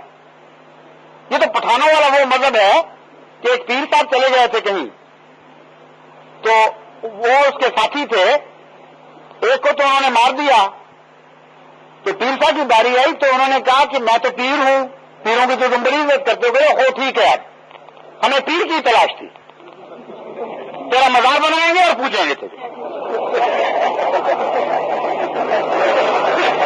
تو مسیح اگر وہاں ان پٹھانوں میں اترے پھر تو مان لیں ہم بات، تو تب ہم مانیں گے جب تیرا مزار بنے گا. اس لیے ایسی تمام باتیں جو حضور اکرم کی احادیث کو تماشا بنانے والی ہیں، بہت سنجیدگی سے سنیے. میں ان باتوں کی جہالت واضح کر رہا ہوں، حدیث کے اوپر نعوذ باللہ کسی قسم کا حرف نہیں لا رہا. جس حدیث کو میں مانتا ہوں اور جس طرح میں مانتا ہوں وہ سنیے تو پھر ہنسنے کے مقام نہیں، حضور پر درود بھیجنے کا مقام پیدا ہوگا. حضرت کئی طرح سے مثالیں دے دے کر مصرف الآیات قرآن کریم فرماتے، دیکھو ہم تو نشان بدل بدل کے پھیر کر باتیں پیش کرتے ہیں، کسی اہل حکمت کو بات سمجھ آ جائے. حضور فرماتے ہیں 2 حدیثیں ہیں جن کو اوپر تلے میں پڑھوں گا پھر بات سمجھ آ جائے گی. ابن ماجہ میں حدیث ہے لل مہدی الا عیسیٰ، کہ مہدی کے بغیر عیسیٰ کوئی ہے ہی نہیں. اور تم 2 وجود نہ سمجھتے رہنا، ایک ہی وجود کے 2 نام ہیں. اب صاف پتہ چلا کہ ایک ہی وجود کے آغاز کی بات بھی فرما رہا ہے اور انجام کی بات بھی فرما رہا ہے. جب کہا جائے کہ جیسا میرا آغاز ویسا اس کا آغاز، تو طرز بیان ہے کہ میرے ماں باپ بھی وہی جیسے اس کے ماں باپ، جیسے میرا نام ویسے اس کا نام. اگر اس کے آغاز پر حملہ کرو گے تو میرے آغاز پر حملہ کرو گے. جب کہا جائے کہ جیسا میرا انجام ویسے اس کا انجام، جیسے میری خبر ویسی اس کی خبر، تو مراد یہ ہے کہ خبردار اس کی طرف بری آنکھ سے نہ دیکھنا. اس کا آغاز بھی اسی طرح پاک ہے جس طرح میرا آغاز پاک ہے. وہ میرے ماں باپ اور اس کے ماں باپ ایک ہی چیز ہے. اور اس کا انجام اسی طرح پاک ہے جس طرح میرا انجام پاک ہے، کیونکہ میری خبر کی بے حرمتی کرو گے اگر مسیح کی بے حرمتی کرو گے. یہ پیغام ہے، اس کے سوا کوئی پیغام بنتا ہی نہیں اس حدیث میں. بس حضور اکرم کی باتوں کے لیے پہلے دماغ کو تیز کیا کریں، وضو کیا کریں، استغفار کیا کریں. ایک حکیم کی باتیں ہیں، کسی عام آدمی کی باتیں نہیں ہیں. پھر ان میں اچریں، غور کریں. جس طرح مائیں پہلیاں ڈالتی ہیں بچوں کو، دماغ کو تیز کرتی ہیں. امت محمدیہ تو بڑی صاحب بصیرت امت کو اپنے غلام کے طور پر دیکھنا چاہتے تھے. آپ تو پھر توقع آپ سے یہ رکھتے ہیں، فرماتے ہیں کہ مومن کی نظر سے ڈرو، مومن اللہ کے نور سے دیکھتا ہے. تو اللہ کے نور سے دیکھیں، نہ کہ جاہل مائی بڈیوں کے نور سے دیکھیں. تو کہ مرزا صاحب کو ماننا ضروری کیوں ہے؟ اس کا جواب یہ ہے کہ ہر سچائی کو ماننا ضروری ہوا کرتا ہے.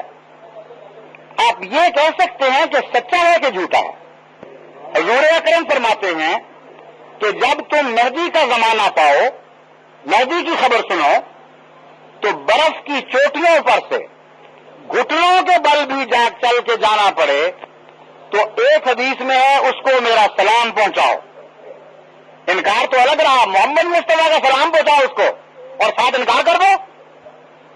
سلام پہنچا کے کہو نعوذ باللہ ہم لعنت ڈالتے ہیں اس پر جس پر محمد مصطفیٰ کا سلام بھیجا، اور تو جھوٹا ہے. یہ مراد ہے اس سے. پیش کریں ماضی کا مقام سنیے محمد مصطفیٰ کی زبان سے کہ گھٹنوں کے بل بھی برف کی پہاڑیوں پر سے چل کے جاؤ تو اس کا سلام کو. اور دوسری حدیث سنیے، برف کے سلوں پر سے گھٹنوں کے بل بھی چل کے جانا پڑے تو امام مہدی تک پہنچو فبایعوہ، اور اس کی بات کرو. اب بتائیے ختم ہو نا یہ جھگڑا؟ ماننا ضروری ہے کہ نہیں؟ محمد مصطفیٰ کہتے ہیں ضروری ہے، تو آپ کون ہوتے ہیں کہنے والے کہ نہیں ضروری؟ السلام علیکم.